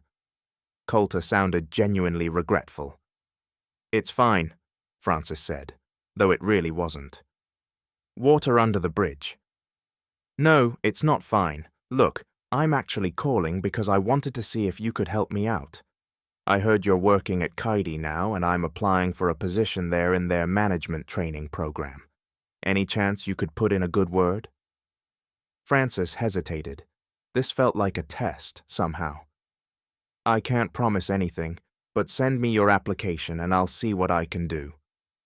"Thanks, man. I really appreciate it. And Francis, that thing your wife said at the party, about you being remarkable, she was right." After they hung up, Francis sat with his phone in his hand, trying to figure out how he felt. Coulter had always been decent to him, even when things got bad. Maybe helping him wasn't such a terrible idea. He mentioned it to Callie that evening, and she raised an eyebrow. "The friend from the disastrous birthday party? Are you sure that's wise?"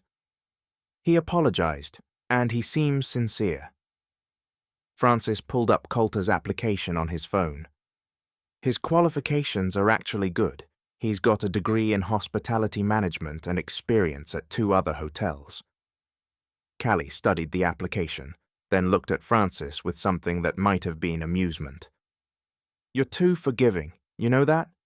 But fine, if you think he's worth the risk, we'll interview him. Just don't let friendship cloud your judgment." The interview was scheduled for the following week, and Francis made sure he wasn't directly involved to avoid any appearance of favoritism. But he heard through the grapevine that Coulter had done well, that he'd impressed the hiring managers with his knowledge and enthusiasm. What Francis didn't hear until later was that Twyla Madison had also applied, and that she'd assumed her connection to Francis would guarantee her a position. When the rejection email came through, Twyla apparently lost her mind. She called Francis directly, her voice shrill with anger. "How dare you? After everything Coulter has done for you, trying to help you fit in, you reject me." "I didn't reject you," Francis said calmly. "The hiring managers did, and they did it because during your interview, you were rude to the receptionist, dismissive to the other candidates, and you made it clear you thought you were too good for entry-level work. That's ridiculous. I have a degree, I have connections, I deserve that job more than half the people you're hiring." "Maybe, but Kaidi is a service industry. We need people who understand that treating others with respect isn't optional. It's essential. You failed that test before you even sat down for the interview." Twyla was sputtering with rage when Francis hung up, and he felt a grim satisfaction. This was what power felt like, the ability to hold people accountable for being cruel. He could get used to it. Coulter got the job and started 2 weeks later. He was grateful and humble, and Francis made a point of checking in with him regularly to make sure he was settling in okay. It was nice to have someone from his old life in this new world, someone who remembered Francis before everything changed, but not everyone from his past was so welcome. One evening, Francis was doing rounds through the hotel when he spotted a familiar face in the bar. Keeley was sitting with a group of people, laughing and animated, and Francis was about to go say hello when he recognized another face in the group. Benson Carlyle, Callie's brother, the one who'd sent his thugs to beat Francis up. Francis's entire body went tense.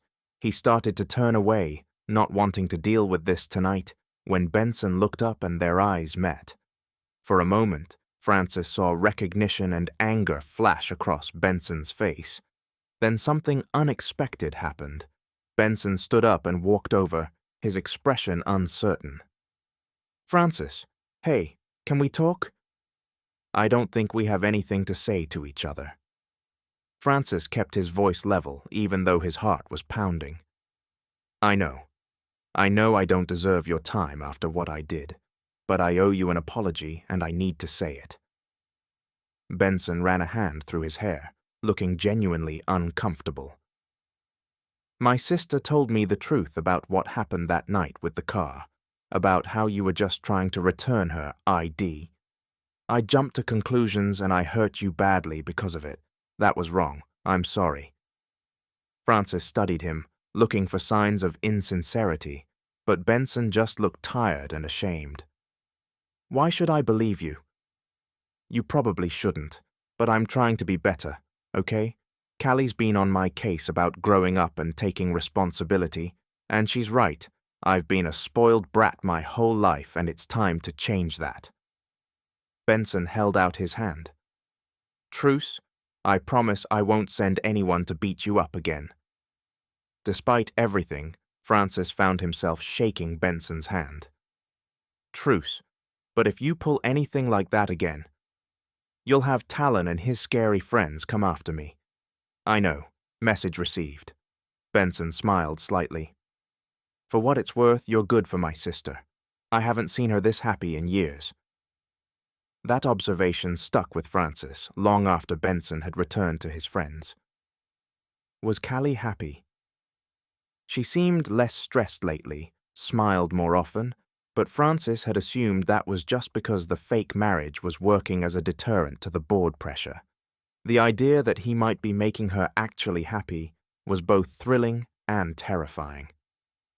Later that night, Francis was finishing up paperwork in the security office when Callie appeared in the doorway, still in her work clothes, but with her hair down and her expression soft. "I heard you made peace with my brother.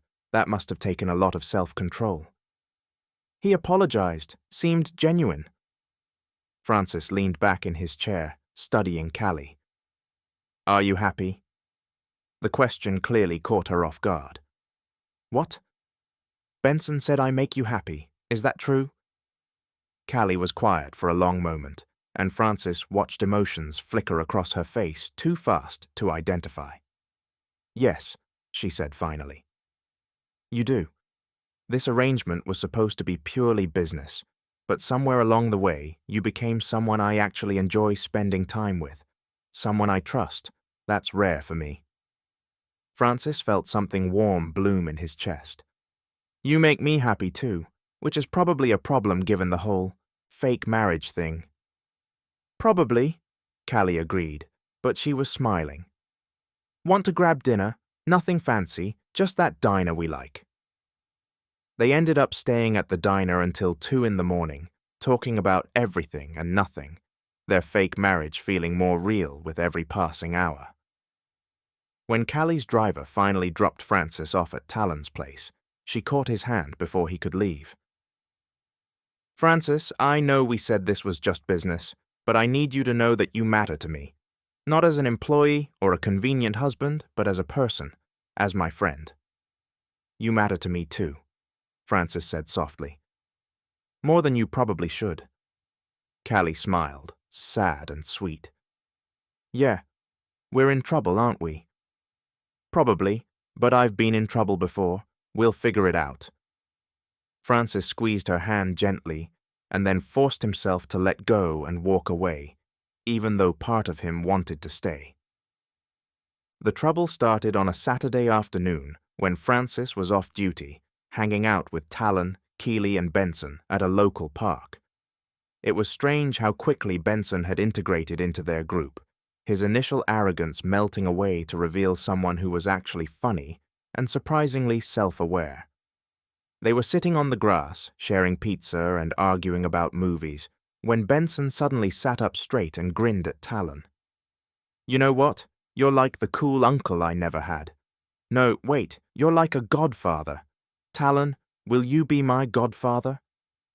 Talon looked at Benson like he'd lost his mind. "Kid, I don't think you understand what that word means." "Sure I do. It means you're stuck with me now and you have to give me life advice and occasionally threaten people who wrong me." Benson was absolutely serious despite the ridiculous request. "Come on, it'll be fun." "You're insane," Talon said, but he was smiling. "Fine, I'm your godfather, but if you start calling me Godfather Talon, I'm disowning you immediately." Everyone laughed and the moment should have been perfect, but Francis noticed Keeley checking her phone and frowning. She was sitting close to Benson, closer than Francis had seen her sit with anyone before, and when she looked up, there was worry in her eyes. "I have to go. My roommate texted that there's some kind of emergency at our apartment." She started to stand, but Benson caught her hand. "Want me to come with you? Make sure everything's okay?" Keeley hesitated, then nodded, and they left together. Francis watched them go with a strange twist in his chest that he refused to examine too closely. Talon noticed his expression and raised an eyebrow. "You jealous?" "No, why would I be jealous?" Francis said it too quickly, and Talon laughed. "Because Keeley's great and you're human, but you're also married to a CEO you're clearly falling for, so maybe sort out that situation before you start worrying about your roommate's love life." Francis wanted to argue, but his phone rang before he could. It was Callie, and she sounded strange, her words slightly slurred. "Francis, hey husband, I'm at the hotel bar and I think I might have had too much wine." "Callie, are you okay? What happened?" Francis was already standing, gesturing to Talon that he needed to leave. "Just a bad day, bad week, bad month, really. The board meeting was terrible, and Baylor cornered me after and said some things that were not very nice, and I just wanted to forget about it for a while. But now the room is spinning, and I think I need help." Her voice cracked on the last word, and Francis's heart clenched. "Stay where you are. I'm coming to get you right now." He ran the whole way to Kaidi, his lungs burning and his legs pumping, and burst into the hotel bar to find Callie sitting alone in a corner booth with 3 empty wine glasses in front of her. She looked up when he approached, and her smile was sad and beautiful, and completely broke his heart. "My hero, you came." "Of course I came." Francis slid into the booth beside her and put his arm around her shoulders, and Callie immediately leaned into him like she'd been waiting for permission. "Let's get you home." "Don't have a home," Callie mumbled into his shoulder. "I have an apartment upstairs, but it's not home. It's just where I sleep when I'm too tired to pretend anymore." Francis had never heard her sound so defeated. He paid her tab and helped her to the elevator, supporting most of her weight as they rode up to the penthouse suite she kept on the top floor. Inside, the apartment was beautiful and sterile, all expensive furniture and no personal touches. It looked like a hotel room, which Francis supposed made sense given that Callie basically lived at work. He settled her on the couch and went to get water and aspirin, and when he came back, Callie was crying silently, tears tracking down her face. "Hey, no, don't cry. What happened? What did Baylor say to you?" Francis sat beside her and wiped her tears with his thumb, and Callie leaned into the touch like she was starving for comfort. "He said my father would be ashamed of me, that I'm running Kaidi into the ground, and the only reason the board hasn't fired me yet is because they're hoping I'll marry him and fix everything. He said I'm weak and emotional and not fit to run a company." Callie's voice was thick with pain. "And the worst part is, maybe he's right. Maybe I'm not good enough." "That's garbage and you know it," Francis said fiercely. "You're brilliant and strong, and you've kept this company running despite everyone trying to tear you down. Your father would be proud of you, Callie. I'm proud of you." Callie looked at him with those devastating eyes, vulnerable and raw. "Why are you so good to me? I bought you, Francis. I literally paid you to be my husband. You don't owe me kindness." "I'm not being kind because you pay me. I'm being kind because you're my friend, and you're hurting, and I care about you." Francis cupped her face gently. "Callie, this stopped being just business for me a long time ago. You know that, right?" "I know," she whispered.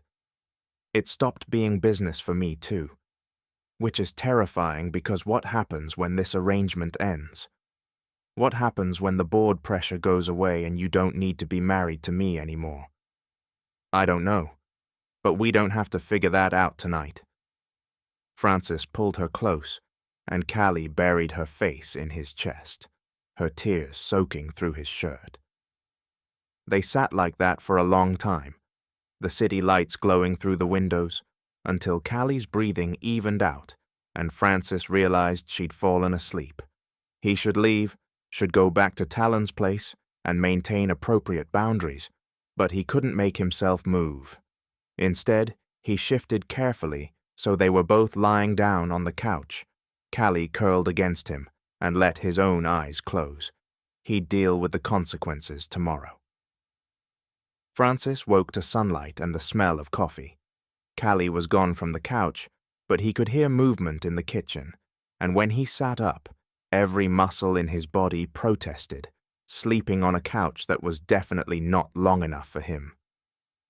Callie appeared a moment later with 2 mugs, looking put together despite the previous night's breakdown. She'd showered and changed, and her hair was pulled back, but her eyes were still red. "Good morning. Thank you for staying. I'm sorry I fell apart on you like that." "Don't apologize.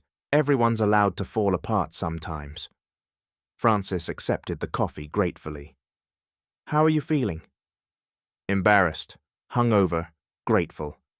Callie sat in the chair across from him, maintaining careful distance. "Francis, about what I said last night, about this not being just business anymore." "You meant it," Francis said quietly. "And so did I. So now we have to figure out what to do about it." Callie nodded slowly. "The board meeting is in 3 weeks. If we can make it through that, if we can prove that the marriage is working to stabilize things, then maybe we can renegotiate the terms of our arrangement. Make it more honest." "I'd like that." Francis set down his coffee and met her eyes.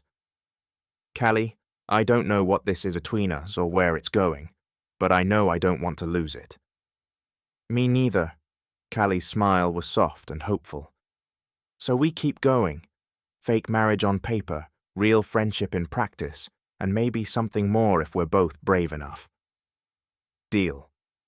Francis stood and stretched, his back cracking. Now I should probably go home and change before Talon sends out a search party. Callie walked him to the door, and just before he left, she caught his hand and squeezed it. The gesture was simple, but it felt like a promise. Francis rode the elevator down with a stupid smile on his face, feeling lighter than he had in weeks. The feeling lasted exactly until he walked into Talon's apartment and found Keely sitting on the couch, with bandages on her arms and a black eye, looking small and scared. Francis's brain stuttered to a stop. Keely, what happened? Who did this to you? Talon emerged from the kitchen, his expression dark with fury. Thugs broke into the pet clinic where she works. They were looking for you, Francis. They thought she was your girlfriend and they hurt her trying to get information about where you were. Francis felt the world tilt. Looking for me? Why? Because someone hired them to send you a message. Talon handed Francis a note that had been left at the scene, the words scrawled in angry handwriting. Stay away from Callie Monroe, or next time we won't be so gentle. Francis stared at the note, rage building in his chest like a wildfire. Baylor, it has to be Baylor. He's escalating. Probably, Talon agreed, but we can't prove it, and Keely didn't see their faces clearly enough to identify them. All we know is that there were 3 guys, and they were professionals. Keely spoke up, her voice small. I'm sorry, Francis. They asked where you were and I wouldn't tell them, and they got mad. I tried to fight, but there were too many. Francis knelt in front of her, gently taking her hands. Keely, you have nothing to apologize for. This is my fault. I brought this danger into your life. No, Keely said firmly, despite the tears in her eyes. You gave me a place to live and friendship, and you've never been anything but kind. This isn't your fault. It's the fault of whoever sent those men. She's right, Talon said, and we're going to find them and make them pay. But first, we need to tell Callie. She needs to know that Baylor is making moves. Francis called Callie immediately and explained the situation, his voice shaking with barely controlled anger. Callie went very quiet, and when she finally spoke, her voice was cold enough to freeze fire. I'm coming over. Don't do anything until I get there. She arrived 20 minutes later with Benson in tow, and the moment she saw Keely's injuries, her expression went from cold to absolutely murderous. Benson looked equally furious, pacing the small apartment like a caged animal. This is over the line, Benson said.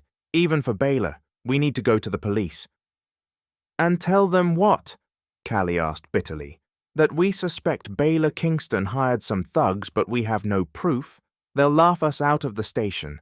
The Zhang family has too much influence. Then what do we do? Francis demanded. We can't just let him get away with this. Callie looked at him, and Francis saw something shift in her expression, saw the CEO side take over. We beat him at his own game. The board meeting is in 3 weeks.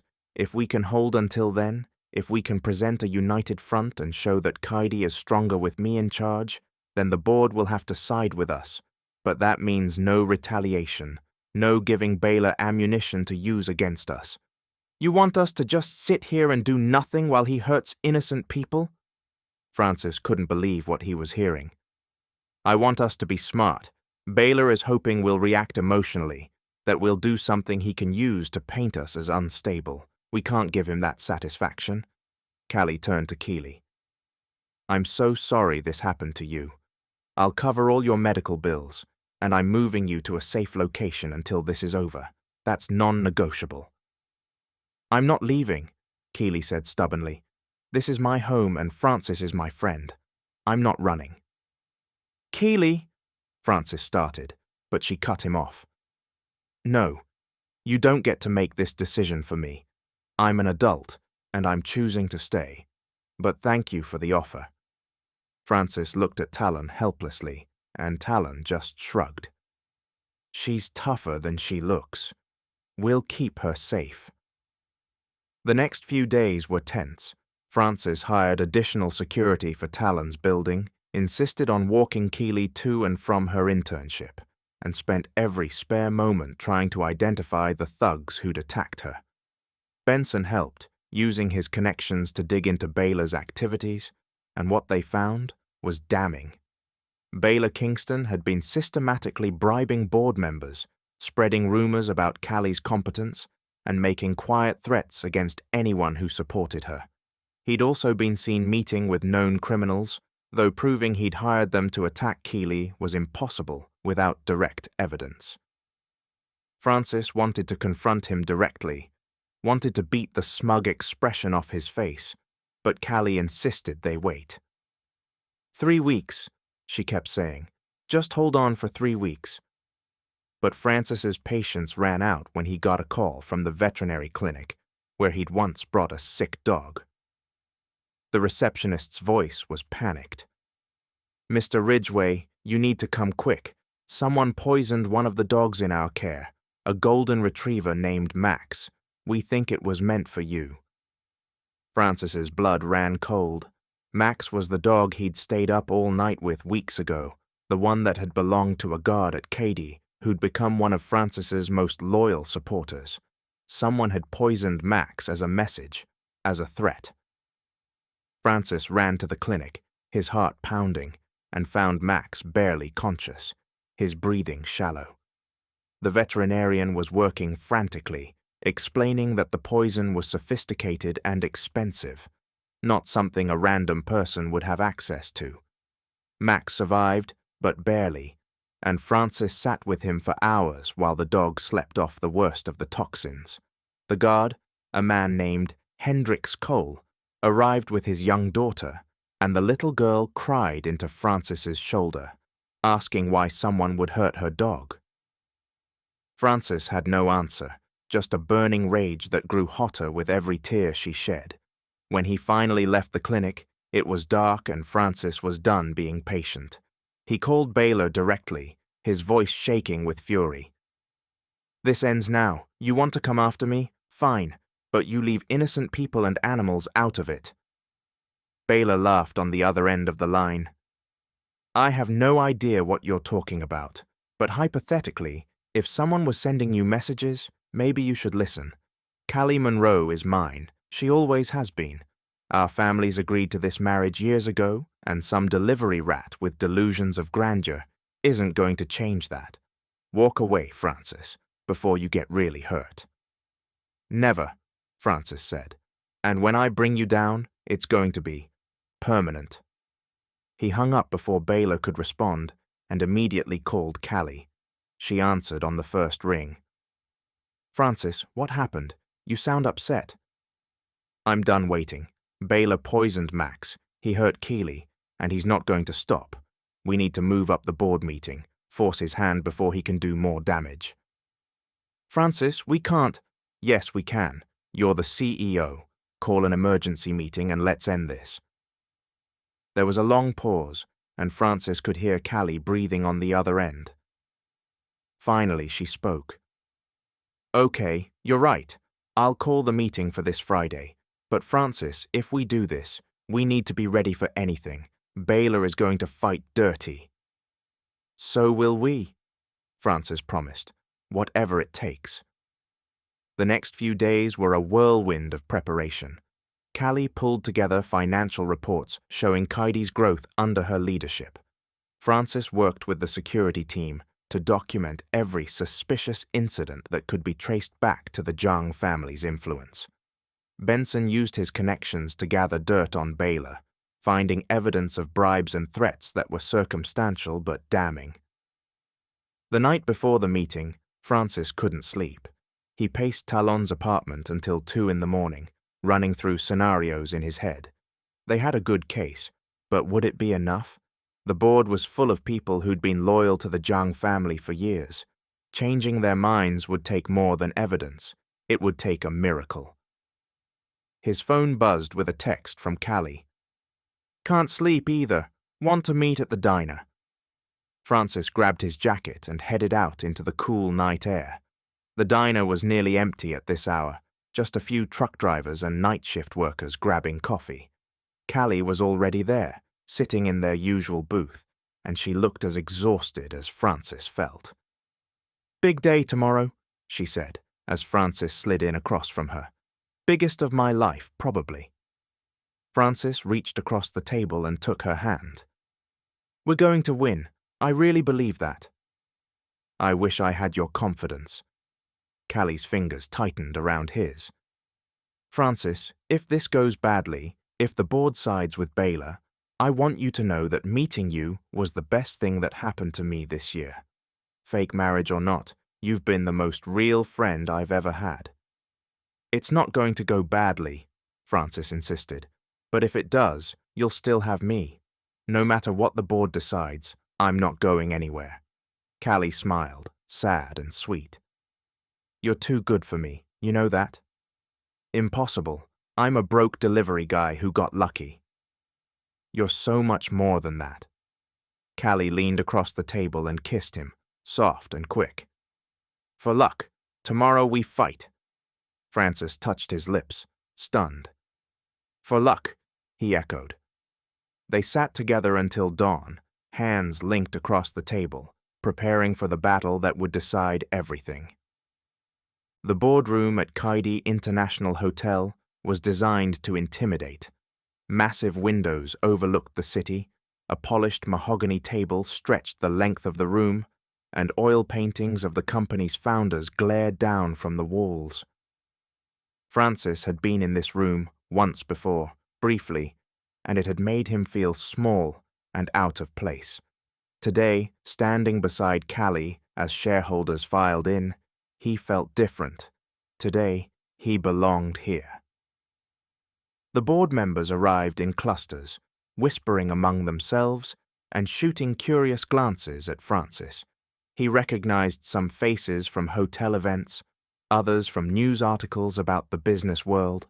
These were powerful people, the kind who could make or break companies with a single vote, and they all looked skeptical about why they'd been called to an emergency meeting.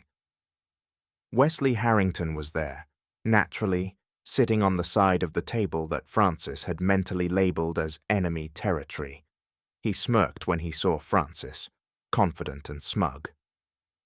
Baylor Kingston arrived last, making an entrance like he owned the place, flanked by two other members of the Jiang family. He was wearing a suit that probably cost more than Francis's entire wardrobe, and he radiated arrogant confidence. When his eyes found Francis, his smile turned cruel. "Well, well, the delivery boy gets to sit at the big table. How sweet. Callie, are you sure you want your little pet here for this? It might get ugly." "Francis is my husband and the head of security," Callie said coldly. "He has every right to be here. Now sit down so we can begin." Baylor laughed but took his seat, and the room fell into tense silence.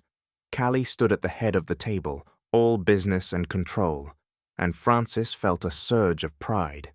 This was her element, where she shone brightest. "Thank you all for coming on short notice," Callie began. "I've called this meeting to address the ongoing pressure from the Jiang Group regarding a merger, and to present evidence that such a merger is not in Kaidi's best interests." She pulled up a presentation on the screen behind her, and for the next 20 minutes, she walked through financial data, growth projections, and market analysis. Every point was backed by solid numbers. Every argument was airtight. Kaidi was thriving under Callie's leadership, outperforming industry standards and expanding into new markets. A merger with the Jiang Group would dilute that success and ultimately benefit the Jiangs far more than Kaidi's shareholders. Francis watched the board members' faces, saw some nodding along, others frowning in thought. They were listening, really listening, which was more than he'd hoped for. When Callie finished, she looked around the table. I know there's been talk that as a young, unmarried woman, I'm not stable enough to lead this company. I've addressed that concern. I'm married now to someone who shares my vision and values. Together, we're stronger. The question is, do you trust me to continue leading C0nd0ms, or do you want to hand control over to a family that sees us as nothing more than an acquisition? Baylor stood up slowly, clapping in a way that was clearly mocking. Wonderful presentation, Callie. Truly. But you're leaving out some important context, like the fact that your husband is a college dropout who was delivering food 6 weeks ago, or the fact that your marriage is clearly a desperate ploy to avoid your responsibilities, or the fact that C0nd0ms' success is built on foundations my family helped create. He walked around the table, commanding attention. The Jung Group isn't trying to acquire C0nd0ms. We're trying to save it from being run into the ground by someone who's in over her head. And as for stability, well, I think we all know that a fake marriage to a nobody doesn't exactly inspire confidence. The marriage isn't fake, Francis said, his voice carrying across the room. And I'm not a nobody. Oh, please, Baylor scoffed. Everyone knows you married her for money. How much is she paying you to play house? 50,000 a month? 100? You're a gold digger with delusions of grandeur. Francis felt anger surge through him but forced it down. I married Callie because she needed help, and I was in a position to give it. And yes, we have a financial arrangement, because I have a sick father who needs expensive medical treatment and I'm not ashamed of doing what it takes to help my family. But our marriage is legal and real, and I care about Callie and this company more than you ever could. How touching, Baylor said sarcastically. But caring doesn't run a business. Money and power do, and the Jung family has both. He turned to the board. I'm formally proposing a vote of no confidence in Callie Monroe's leadership. It's time to accept the merger terms and move forward with proper management. The room erupted into murmurs. Several board members looked uncomfortable and caught between loyalty to Callie and fear of the Jung family's influence. Wesley was nodding enthusiastically, already writing something down. Francis saw their careful plan crumbling and felt panic rising. Then the boardroom doors burst open and Benson Carlisle walked in, followed by Talon and 3 police officers. The room went silent as everyone turned to stare. Sorry to interrupt, Benson said cheerfully. But I thought you might want to know that Baylor Kingston is under arrest. Baylor's face went white. What? On what charges? One of the officers stepped forward. Assault, conspiracy to commit assault, extortion, and attempted murder. We have evidence linking you to multiple attacks on civilians, including the poisoning of an animal and the assault of a young woman at a veterinary clinic. Mr. Carlisle and Mr. Shepard have provided us with financial records showing payments to known criminals, along with witness testimony. Baylor looked around wildly, his confident facade cracking. This is absurd. You can't prove any of that. My lawyers will have me out in an hour. Maybe, the officer agreed. But we also have video footage from the veterinary clinic showing your car in the parking lot on the night of the poisoning, and phone records linking you to the men who attacked Miss Hawthorne. So unless you can explain all of that, I'd suggest coming quietly. Francis watched with grim satisfaction as Baylor was read his rights and handcuffed. The mighty Jung heir looked small and pathetic now, his expensive suit rumpled and his face red with humiliation. As the officers led him toward the door, Baylor turned and locked eyes with Francis. You think you've won? The Jung family will destroy you. We have connections you can't imagine, power you can't fight. This isn't over. Actually, a new voice said from the doorway, it is. An elderly man stepped into the boardroom, dressed in an impeccable suit and leaning slightly on a cane. He had kind eyes, and an air of authority that made everyone in the room sit up straighter. Francis felt his heart stop because he recognized that face from photographs his mother kept hidden in a drawer at home. This was Everett Sinclair, the head of the Sinclair family empire and one of the richest men in the country. This was also, impossibly, Francis's grandfather. The Zhang family's power comes largely from their association with the Sinclair Group, Everett continued calmly, and I'm here to inform this board that as of today, that association is terminated. We're pulling all investments and severing all business ties, effective immediately. Baylor looked like he'd been struck. You can't do that. We have contracts. We have contracts that include morality clauses, Everett corrected, and attempted murder violates those clauses quite thoroughly. Now I believe the officers are waiting for you. After Baylor was escorted out, still sputtering threats and denials, Everett turned to the board with a slight smile. I apologize for the dramatic entrance, but I thought it was time to clarify a few things. Kaidi International Hotel is going to remain independent under Callie Monroe's excellent leadership. Any board member who has a problem with that is welcome to sell their shares, which I'll happily purchase at market value. Are there any objections? The room was dead silent. No one was stupid enough to argue with Everett Sinclair. Even Wesley looked like he was trying to disappear into his chair. Wonderful, Everett said. Then I believe this meeting is adjourned. Callie, Francis, might I have a word in private? Francis's legs felt like jelly as he followed Callie and Everett to Callie's office. The moment the door closed, Everett turned to Francis with eyes that were the exact same shade as his own. Hello, Francis. I believe we have quite a bit to discuss. Francis's voice came out as a whisper. You're my grandfather. I am. And before you ask, yes, your parents have known who I am all along. This was a test, Francis. A rather elaborate and somewhat cruel one, I'll admit, but necessary. Everett sat down heavily, suddenly looking his age. The Sinclair family fortune is vast and complicated. I needed to know that my heir would be someone of genuine character, someone who would use power responsibly. So I arranged for your father to become ill, for your financial situation to become desperate, to see what you would do. Francis felt like the floor had dropped out from under him. You arranged for my father to be sick? You made us struggle on purpose? The illness was real, I'm afraid. That was simply terrible luck. But I did ensure that. Treatment was expensive and difficult to access, yes. I wanted to see if you would take the easy way out, if you would abandon your family or compromise your principles for money. Instead, you sacrificed everything to help them. You worked yourself to exhaustion, maintained your integrity, and when given the choice between a payout and a job, you chose dignity. That told me everything I needed to know. Callie was staring between them, her expression shocked. Wait, so Francis is the Sinclair heir, the sole heir to one of the biggest fortunes in the world? He is, Everett confirmed. And now that the test is complete, I'm formally acknowledging him.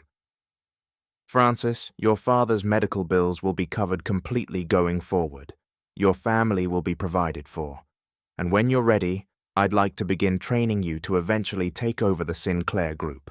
But I won't force it. You've earned the right to choose your own path. Francis sat down hard, his mind reeling. Everything he'd been through, all the suffering and struggle, had been a test. Part of him was furious, wanted to rage at this old man for playing with people's lives like they were chess pieces. But another part understood. Power without character was dangerous, and Everett had been trying to ensure his heir would use power wisely. My father, Francis said slowly. Is he really sick, or was that fake too? Really sick, and I'm truly sorry for that.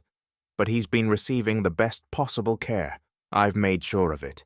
He'll make a full recovery. Everett's expression was genuinely regretful. I know this is a lot to take in. Take whatever time you need. Francis looked at Callie, who was watching him with concern and something else he couldn't quite name. So I'm rich now. Actually rich, not fake, married to rich. Seems that way, Callie said softly. How do you feel? Honestly, angry, confused, relieved that my dad's going to be okay. Francis ran his hands through his hair. And terrified about what this means for us. Our marriage was supposed to solve your board problem and help my family. Now both of those things are resolved, so what happens to us? Callie's expression went carefully neutral. That's a good question. I suppose we'll need to discuss the terms of ending the arrangement. The words hit Francis like a physical blow. Ending the arrangement. Of course. Now that he didn't need her money, and she didn't need his protection, there was no reason to stay married, except that Francis had fallen completely in love with her somewhere along the way, and the thought of losing her made him feel like he couldn't breathe. Right, he managed. We should talk about that. Everett looked between them with raised eyebrows, clearly sensing the tension. I'll leave you two to sort that out. Francis, when you're ready, call me. We have a lot to catch up on. After he left, Francis and Callie stood on opposite sides of her office, the space between them feeling like a canyon. Finally, Callie spoke. You don't have to stay married to me anymore. You're free, Francis. You can have any life you want now. What if the life I want includes you? Francis crossed the room, closing the distance between them. Callie, I know this started as business. I know we had rules and boundaries, and this was all supposed to be temporary. But somewhere along the way, I fell in love with you. Really, truly in love. And I don't want to end this marriage unless you want to end it. Callie's eyes were shining with unshed tears. Francis, you're a Sinclair heir now. You could have anyone, do anything. Why would you want to stay with me? Because you see me. Not the poor delivery guy, not the rich heir, just me. You make me laugh, you challenge me to be better, and you're the strongest person I've ever met. I don't care about money or status or any of it. I care about you. Francis took her hands. So I'm asking, not as your employee or your contract husband, but as someone who loves you, do you want to give this a real chance? Callie was crying now, tears streaming down her face. Yes, God, yes. I've been in love with you for weeks, and it's been killing me that this had to end. Francis kissed her then, properly, not for show or for luck, but because he couldn't not kiss her. Callie kissed him back like she'd been waiting for this, her hands fisting in his shirt and pulling him closer. They broke apart eventually, both breathing hard, and Francis rested his forehead against hers. So we're doing this? For real? For real, Callie agreed. No contracts, no rules, just us figuring it out together. I can work with that. Francis kissed her again, softer this time, and felt like maybe everything was going to be okay. The aftermath of the board meeting was chaotic in the best possible way. News spread quickly that Baylor Kingston had been arrested, that the Sinclair Group had severed ties with the Zhang family, and that Francis Ridgway was actually Francis Sinclair, heir to one of the world's largest fortunes. The media had a field day. Within hours, Francis went from invisible delivery guy to front-page news. Reporters camped outside Kaidi Hotel, trying to get interviews. His social media accounts, which he'd barely used, exploded with friend requests and messages. And everywhere he went, people stared and whispered. It was overwhelming and weird, and Francis hated every second of the attention. What he didn't hate was the reaction from the people who mattered. His mother cried when he called to tell her that his grandfather had revealed himself, that all their medical bills would be covered, that they'd never have to worry about money again.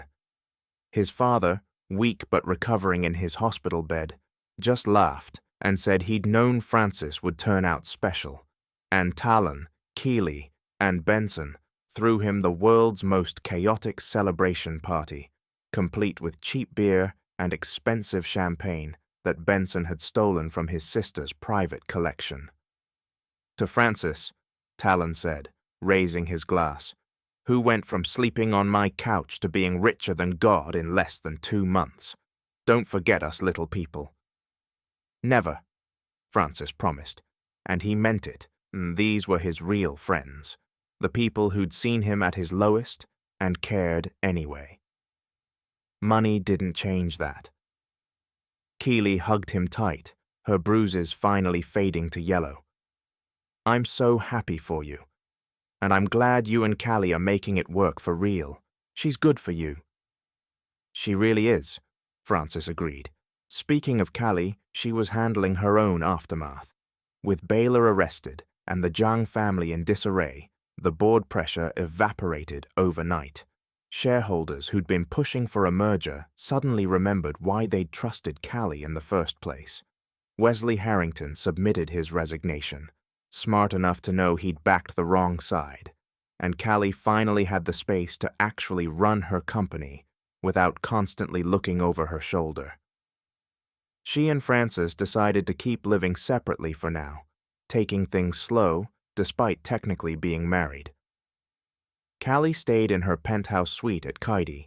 Francis remained at Talon's apartment, and they saw each other almost every day. Sometimes it was for work, Francis still running security and Callie still being CEO.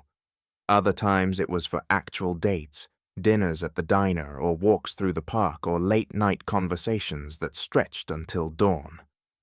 They were learning each other without the pressure of their fake marriage hanging over them, and Francis loved every minute of it. 2 weeks after the board meeting, Francis went to visit his father in the hospital. The treatments Everett had arranged were working, his father's color was better, and he was strong enough to sit up and argue about sports. His mother was there too, knitting in the corner chair and smiling at Francis like he'd hung the moon. So, his father said, fixing Francis with a knowing look. Your grandfather told us you're in love with your wife, the one you married for business. Francis felt his face heat. It's complicated. Love usually is, his mother said gently. But from what we hear, Callie is a wonderful woman. Are you happy, sweetheart? Really happy, Francis admitted. She makes me want to be better, want to do more, and she doesn't care about the money or the Sinclair name. She just cares about me. Then hold on to that, his father advised. Real love is rare, especially in your new world. Don't let it slip away because you're scared. Francis promised he wouldn't. Later that week, Everett invited Francis to lunch at an exclusive restaurant where the cheapest item on the menu cost more than Francis used to make in a week. They talked about the Sinclair business empire, about expectations and responsibilities, and about what Francis wanted for his future. I don't expect you to give up your life and take over immediately, Everett said. You're young. You should explore your options, but I would like you to start learning the business, understanding how our various companies operate. Think of it as an education. I can do that, Francis agreed, but I want to keep working at C0nd0ms too. I like what I do there and I'm good at it. Then keep doing it. The Sinclair Group will still be here when you're ready. Everett studied him with those sharp eyes. You're nothing like I expected, Francis. I thought wealth and power would change you, make you entitled or arrogant. Instead, you're still the same young man who chose a job over. A payout. That's remarkable. I had good parents, Francis said simply. They taught me what matters. The conversation turned to lighter topics, and by the end of lunch, Francis felt like he was starting to understand his grandfather. Everett was manipulative and controlling, yes, but he was also lonely and genuinely trying to make sure his legacy went to someone worthy. Francis could work with that. The real test came a month later when Baylor Kingston's trial began. Francis had to testify about the attacks, about finding Keely hurt and Max poisoned. Callie testified too, describing the harassment and threats. The evidence was overwhelming, and Baylor's expensive lawyers couldn't make it disappear. He was convicted on multiple charges and sentenced to 10 years in prison. The Zhang family's reputation was destroyed, their business empire crumbling under the weight of scandal. Francis should have felt triumphant, vindicated, but mostly he just felt tired. Revenge wasn't as satisfying as he'd expected. What mattered more was that it was over, that the people he loved were safe. After the verdict was read, Francis and Callie walked out of the courthouse, hand in hand, ignoring the cameras and reporters shouting questions. They got into Callie's car and just drove, no destination in mind, until they ended up at the park where everything had started to shift.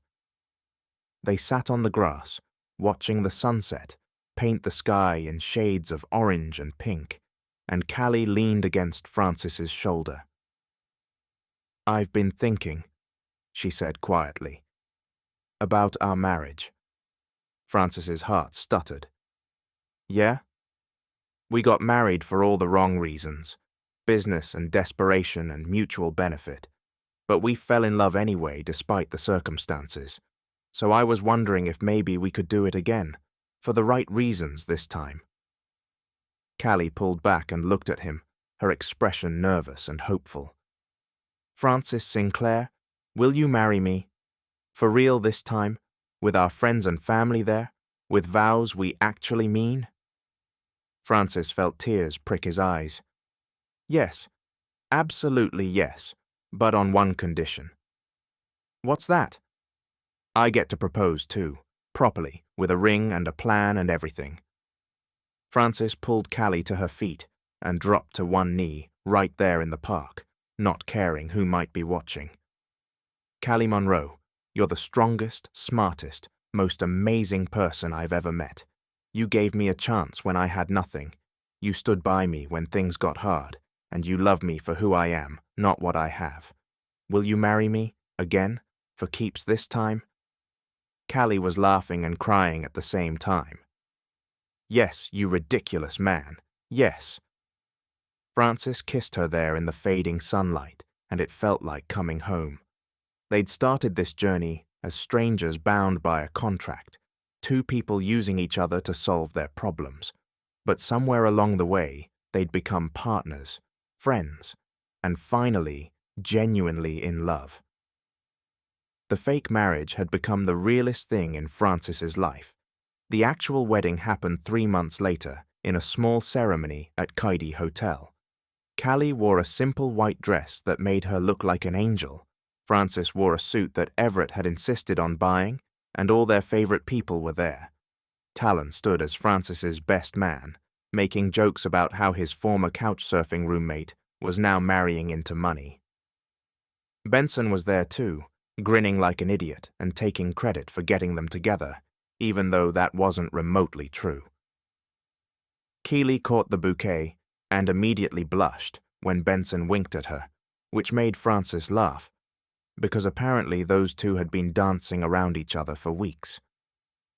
Coulter Winslow came with a much nicer girlfriend who actually seemed to like Francis, and several of the C0nd0ms security team showed up to support their boss.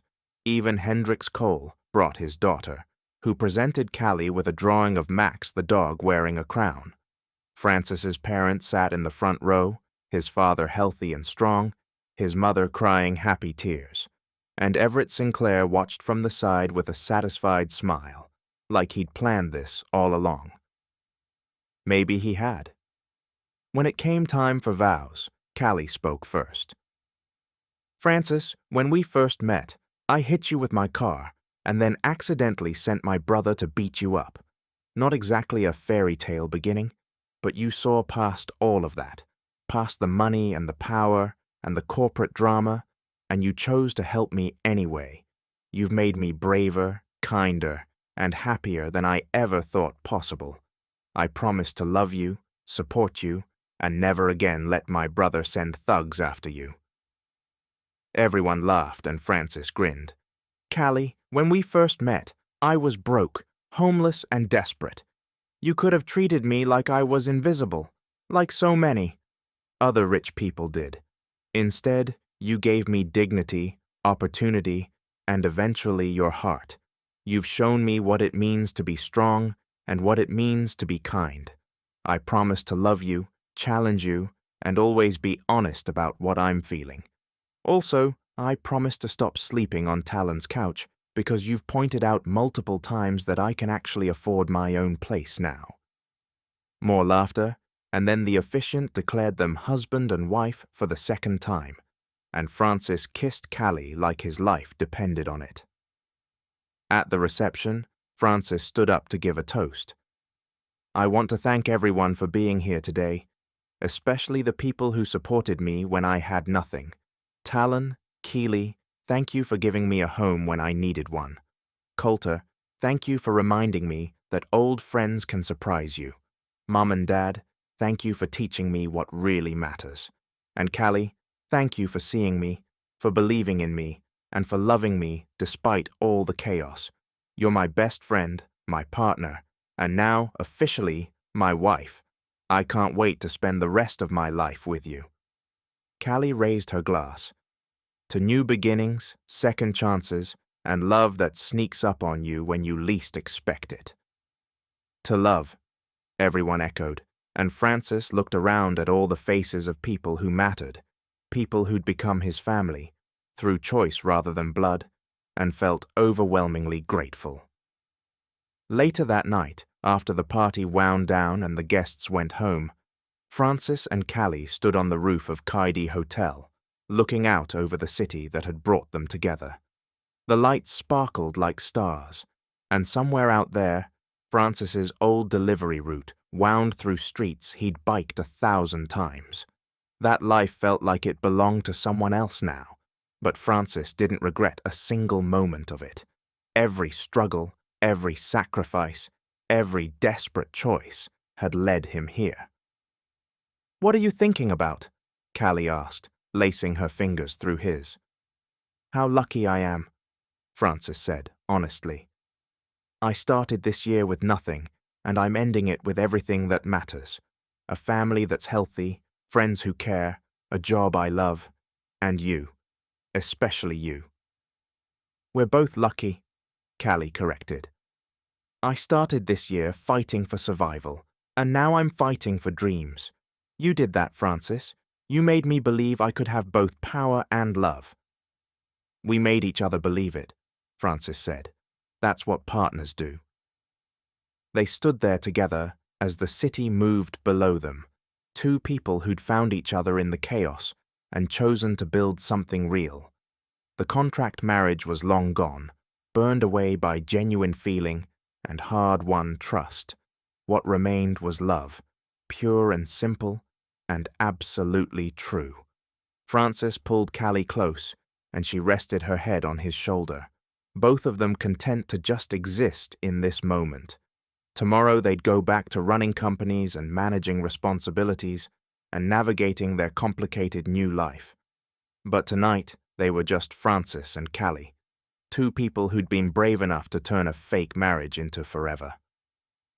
"I love you," Francis said softly. "I know," Callie replied. "I love you too." And in the end, that was all that mattered. The end. Mr. Hope wishes you love that surprises you, courage to take chances on people, and the wisdom to know when something fake has become beautifully real. May your partnerships be true, your sacrifices be honored, and may you always find home in the hearts that choose to see you. Blessings of second chances, unexpected fortune, and love worth fighting for be upon you always. Thanks for watching. This your storyteller, Mr. Hope. Please subscribe.